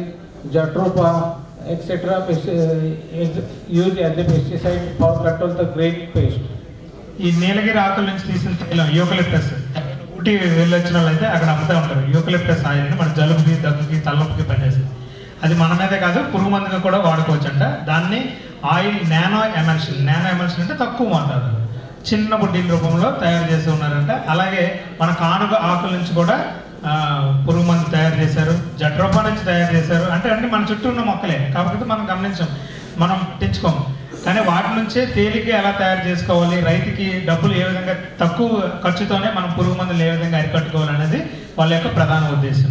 అలాగే చూడండి, అక్కడ orange, ఇందాక చెప్పాను కదా నేను, కమలా పండు, లేకపోతే మనం చీనీ బత్తాయి మీద ఉన్న తొక్కలు మనం తిని పడేస్తాం, మనకు అవసరం లేదు, వేస్ట్. దాని నుంచి కూడా పురుగు మందు తయారు చేయొచ్చు. అలాగే మన నల్ల ద్రాక్ష ఉంటాయి కదా, నల్ల ద్రాక్ష లోపల పిక్కలు, విత్తనాలు మనం తినము, ఆ సీడ్ చేదుగా ఉంటాయి. మనం నమ్మితే చేదుగా ఉంది అంటే దాని లోపల ఏదో ఉంది, చిన్న విషయం. అలాంటి వాటి నుంచి కూడా మనం తయారు చేయొచ్చు. అలాగే బయోడీజిల్ వేస్ట్ ఉంది, ఇంకా రకరకాల మనకి పనికిరాని వ్యర్థాలు, చెరుకు పిప్పు ఉంది, వాటితో కూడా మనం పురుగు మందులు అనేవి తయారు చేసుకోవచ్చు అట. టొమాటో ఆకుల నుంచి కూడా తయారు చేసుకోవచ్చు. తర్వాత Deepak sir already told that about the biofoundry, which will be established in our organization at Gurgaon, which is main object is make safe, low cost and eco-friendly pesticide from the plant and microbial. It is scale up to hand over the technology to the commercialize for the industry and aware the farmer about how to use the biopesticide and how to protect their life and environmental pollution also. పర్యావరణ హితమైన మందులు తయారు చేయడం యొక్క ప్రధాన ఉద్దేశం, అలాగే రైతుకి ఖర్చు తగ్గించడం కూడా ఉద్దేశం. వీటి గురించి ముందు IPFT వారు మీకు విశదీకరించారు. Biopesticide can easily handle and its application is also very useful for the formulation, protect the biopesticide from the environmental factor, enhance the bioefficacy, and it is 100% organically. So can the product which is get from your farm is get the more value. So can your income also increase by using the biopesticide formulation. ఈరోజు మన మార్కెట్లో చూసుకుంటే కనుక సేంద్రియ ఉత్పత్తులు, మామూలుగా మనం ఎరువులు, పురుగు మందులు వేసి పండించిన బియ్యము కిలో 40 రూపాయల నుంచి తీసుకొని 50 నుంచి మహా అయితే 60 రూపాయలు. అదే మీరు ఆర్గానిక్ ప్రోడక్ట్ అని పెట్టండి మార్కెట్లో, అదే సోనా మసూరి బియ్యం. మీ దగ్గర కర్నూలు నుంచి వచ్చే బియ్యం అటువైపు గోదావరి జిల్లాలో, ఉత్తరాంధ్రలో తింటా ఉంటారు, కర్నూలు సోనా కాసి ఉంటుంది అండి. అది ఆర్గానిక్లో పండిస్తే కిలో 100 రూపాయలు, 120 రూపాయలు, 160 రూపాయలు కూడా కొంతమంది అమ్ముతున్నారు. అయినా స్టిల్ పెద్ద పెద్ద సిటీస్లో అవి కొనుక్కొని తింటున్నారు. ఎందుకు? ది వాంట్ హెల్త్, ఆరోగ్యం కావాలి. మనం అదే మామూలుగా తింటే 50 రూపాయలకి దొరుకుతుంది, రెండు అదే బియ్యమే, మరి 3 రెట్లు ఎలా వస్తుంది? అంటే అవగాహన పెరిగింది. ఎక్కడ? గ్రామీణ ప్రాంతాల్లో కాదు, పట్టణ ప్రాంతాల్లో. సో ఆ మార్కెట్ అనేది మనం క్యాచ్ చేసుకోగలిగితే, మనము ప్రకృతి వ్యవసాయం లేదా సేంద్రీయ పద్ధతిలో పండించుకోగలిగితే మన ఆదాయం కూడా పెరుగుతుంది. మనకు ఫస్ట్ వచ్చే ఫండమెంటల్ డౌట్ ఏంటంటే, సేంద్రీయం అనగానే దిగుబడి తగ్గిపోతుంది. తగ్గలేమండి, వచ్చిన ఈల్డ్ ప్రకారం మీకు మార్కెట్ రేటు పెరుగుతుంది కదా. కిలో బియ్యం 50 రూపాయలు కాదే, కిలో బియ్యం 100 రూపాయలకు మీరు అమ్మచ్చు. సో ఆ బైబ్యాక్ పాలసీలు అనేవి కూడా రాబోయే రోజుల్లో మరింత సులభతరం చేసి రైతు యొక్క ఆదాయం పెంచడమే వాళ్ళ యొక్క ముఖ్య ఉద్దేశం. IPFT Green Mission is next generation green solution is safe crop protection from the biopesticide, increase and boost the rural development and support the global to decrease the greenhouse effect and other environmental problems. పర్యావరణానికి ఎటువంటి హాని కలిగించకూడదు, తక్కువ ఖర్చులో అయిపోవాలి, ఎక్కువ దిగుబడి రావాలి. Everything is green, పచ్చదనం అంటే పచ్చగా ఉండాలి. అంటే దాని అర్థం ఏంటి? కలకాలంలో కలిగా పచ్చగా ఉండండి అంటారు కదా, దాని అర్థం ఏంటి అంటే సేఫ్, సురక్షితంగా ఉండండి. అదే ప్రధాన ఉద్దేశంగా తీసుకొని వాళ్ళు పురుగు మందులు అనేవి తయారు చేస్తూ ఉన్నారు. అలాగే బయట మార్కెట్లో విదేశాల్లో మనం పంపించి ఎగుమతి చేసేవి ఎట్టి పరిస్థితుల్లో కూడా రిజెక్ట్ అవ్వకూడదు. ఒక్కొక్కసారి మనం పండించి ఎంత కష్టపడి ఇన్ని కష్టాలు పడి మనం గుమ్మడి పండిస్తే యూరోప్ నుంచి తిరిగి వచ్చింది వెనక్కి. ఎందుకంటే మీరు పండించే దాంట్లో మోతాదుకు మించి పురుగు మందులు ఉంది. సో మాకు సింపుల్గా చిన్న విషయాలే కానీ మనకి ఇక్కడ గ్రౌండ్ లెవెల్లో మనం అర్థం చేసుకునే విషయాలే కానీ దాని యొక్క ప్రభావం అనేది జాతీయ స్థాయిలో చాలా ఎక్కువ ఉంటుంది. కాబట్టి మనం దాన్ని దృష్టిలో ఉంచుకొని సేంద్రీయ వ్యవసాయం వైపు రైతులందరూ కూడా అడుగు వేయాలనేది IPFT సంస్థ యొక్క ముఖ్య ఉద్దేశం. Thank you for your patience and your presence in this workshop.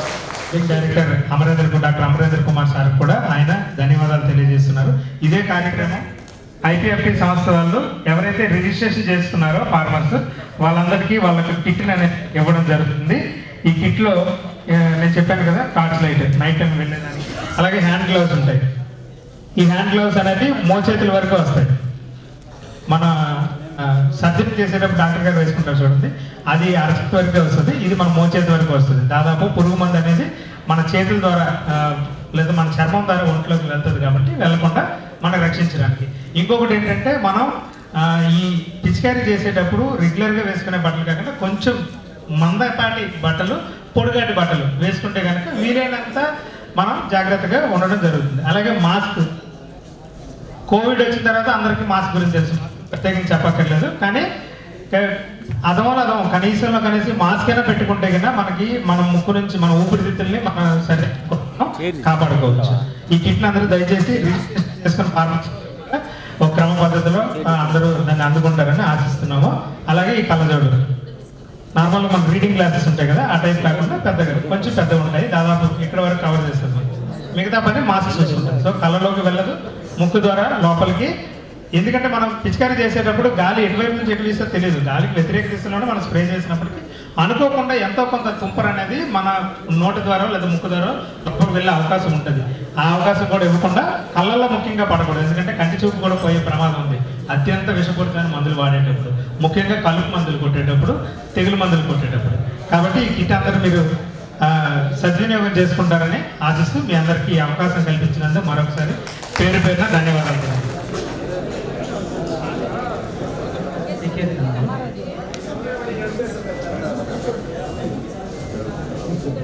అలా పట్టుకోండి సార్.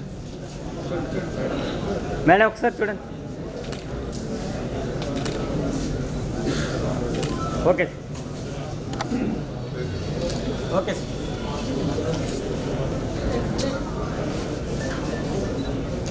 ఓకే వెనక్కి రాక సరిపోతుంది తీసుకో. ఓకే ఓకే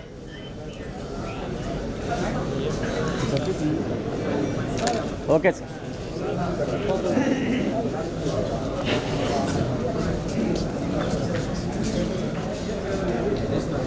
పట్టుకోండి ఇది. Okay sir. అడిగి తీసుకున్నాం. మేము NLM స్కీమ్లో గొర్రెలు ఫామ్కి చేసుకున్నాము. లోన్ శాంక్షన్ అయింది సార్, ఫామ్ కూడా ఏర్పాటు చేసినాము. కానీ మాకు CSA అప్రూవల్ ఇంకా రాలేదు సార్. ఆ విధంగా చాలామంది రైతులకు CSA అప్రూవల్ లేకుండా చాలామంది ఉన్నారు సార్. వాళ్ళకు కొంచెం CSA అప్రూవల్ చేయించి వాళ్ళ సబ్సిడీలు వాళ్ళ రైతులు బాగుంటారని కోరుకుంటున్నాం sir. Thank you sir. Me doctor ఉన్నారు కదా, డాక్టర్తో చెప్పి పంపించేయండి. డీటెయిల్స్ నేను చూస్తున్నాను. తన SLSC కూడా ఆల్రెడీ అప్రూవల్ అయిపోయినాయి sir already. Okay okay government of India funds రావాల్సింది సార్, అందువల్ల డిలే అవుతుంది. ఫండ్స్ వచ్చిన మీకు వస్తాయి సార్. ఇక్కడ స్టేట్ గవర్నమెంట్ జరిగే డిలే లేదు. Government of India funds release చేయాలి. Thank you sir.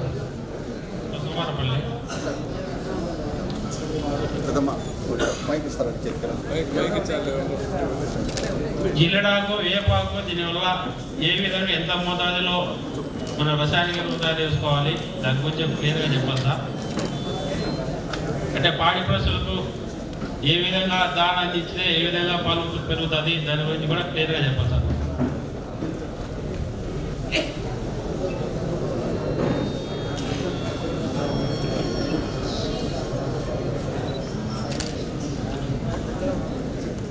ఆకులు కషాయం చేసేటప్పుడు చాలా జాగ్రత్తగా చేయాలి. ఎందుకంటే పాలు కళ్ళలో పడితే ఇబ్బంది. దాని ఒకటే బదులు మీరైతే పంచపర్ణి కషాయం కానీ దశపర్ణి కషాయం ఉంది. ఇక వేప ఆకు అయితే 3 కేజీలు, మిగతాటి 2 కేజీలు. అవి అన్నీ ఒక 5 రకాల ఆకులను కలిపి మిక్స్ చేసుకుంటే చాలా ప్రభావితంగా ఉంటుంది. జిల్లేడు ఆకులు కూడా కొట్టచ్చు, కాకపోతే చాలా జాగ్రత్తగా చేయాలి. కళ్ళల్లో పడినా కూడా కాన్సన్ట్రేషన్ ఎక్కువైనా కూడా కొంచెం ప్రమాదం. కాబట్టి పంచపత్ర కషాయం కానీ దశపర్ణి కషాయం చేసేటప్పుడు జిల్లేడు ఆకులు కూడా 2 కేజీ కలిపి చేసుకోవాలి. ఎన్ని నీళ్ళు ఎన్ని రోజుల మోతాదులో మరగబెట్టవచ్చు? అంటే దాన్ని మరగబెట్టి అవసరం లేదు. ఏదైనా మూత్రం కలిపి లాస్ట్లో మూత్రాన్ని జోడించండి. పశువుల మూత్రం నాటాలు అయితే శ్రేష్టము. దానికి కొన్ని మనకు వేడి చేసే అవసరం లేదు, వేడి చేయకుండానే వాడచ్చు. కొంత మనము వేడిగా సార్ నానబెట్టడంలో ఎన్ని గంటలు నానబెట్టాలి? నానబెట్టేది ఎక్కువ అవసరం లేదు. ముద్ద చేస్తానే వెంటనే మనము ఆ మూత్రంలో జోడించేసి కూడా స్ప్రే చేయొచ్చు. ఎక్కువసేపు ఉండాల్సిన అవసరం. ఏదైనా ఆకులు పెంచి మనం చేసేటప్పుడు ఎక్కువ రోజులు పెట్టామంటే దాని పవర్ ఎదిగిపోతుంది. కొన్ని గంటల్లోనే వాడుకోవాలి. ఎన్ని గంటలు ఏ విధంగా వాడుకోవాలా? మీకు ఈ డీటెయిల్స్ అంతా కూడా మీరు నా నెంబర్ నాకు ఫోన్ చేయండి, మీకు వీడియో ఉంది, అవన్నీ పెడతాను. ఇక్కడైతే అందరూ వింటారు. మన ప్రకృతి వ్యవసాయం కార్యకర్తలు ఉంది, కషాయాల పుస్తకం కూడా ఉంది. దాని ద్వారా పెట్టండి. ఎందుకంటే మనకు తక్కువ టైం ఉంది కాబట్టి ప్రాసెస్ చెప్పాలంటే కొంచెం టైం పడుతుంది.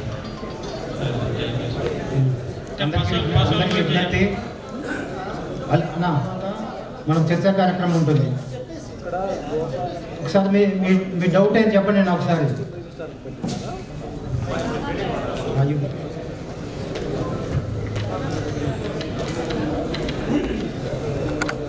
ఏంటి మీ సమస్య చెప్పండి.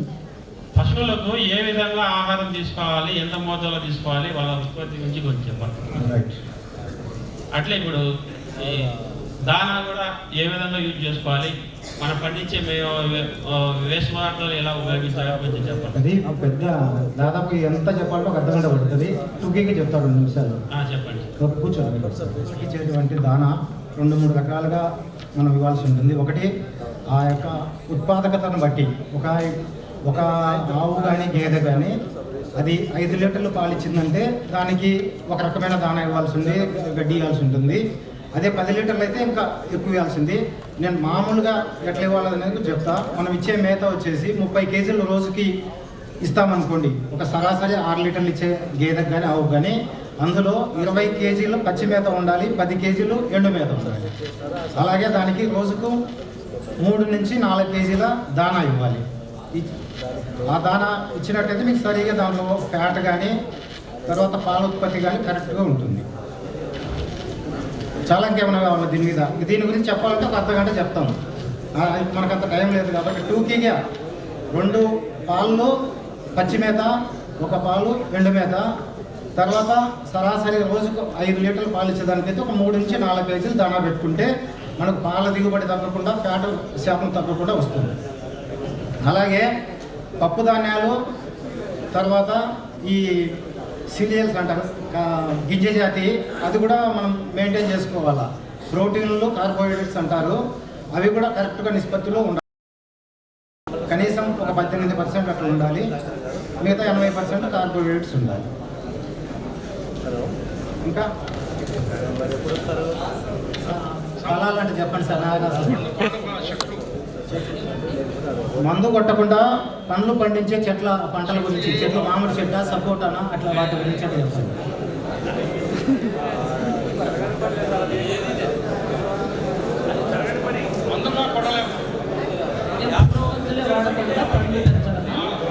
Very good.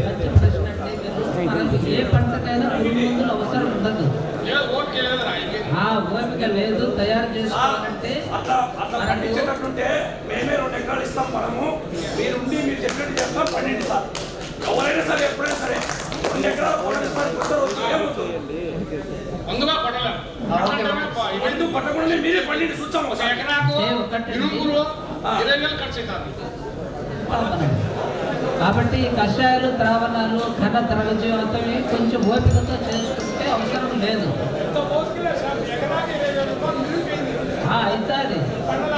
ఎందుకంటే ఎక్కువ పురుగు మందులు మీరు అనుకుంటారు, ఎక్కువ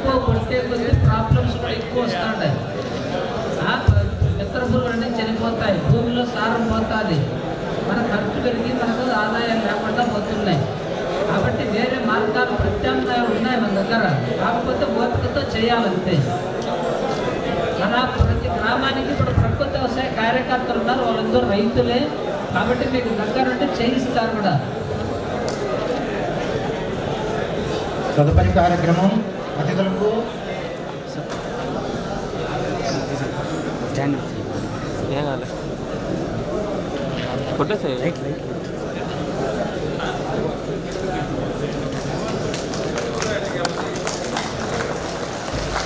తదుపరి జిల్లా యూనియన్ చైర్మన్ నాగమల్లేశ్వరి గారిని సన్మానించవలసిందిగా జేడీ గారు.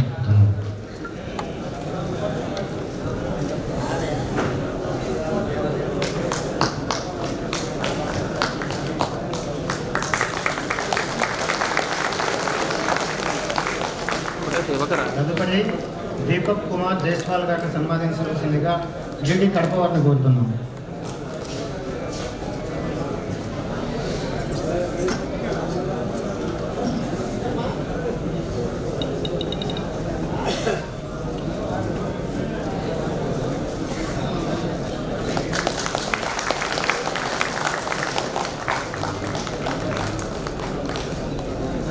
కడప జిల్లా యూనియన్ చైర్మన్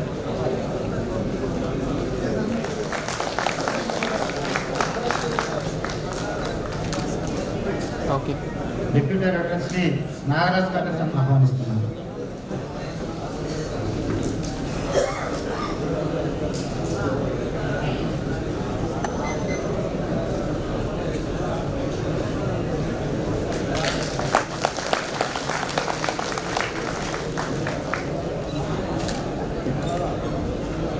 మా ఎస్ఎస్విహెచ్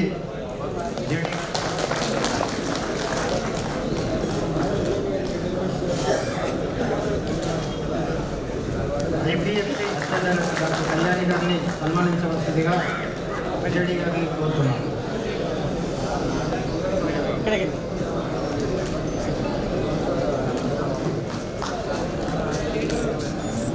కొద్దిగా మిడిల్లోకి రండి.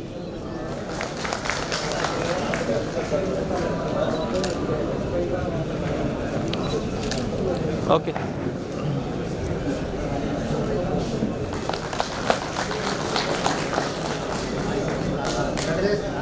ఫెడరేషన్ విఏఎస్ డాక్టర్ ఉషా కుమార్ని సన్మానించవలసిందిగా జేడీ గారికి.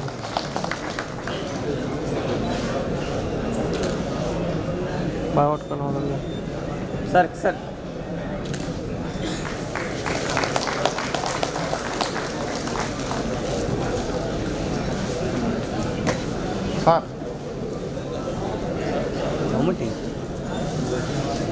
Sir Ravi sir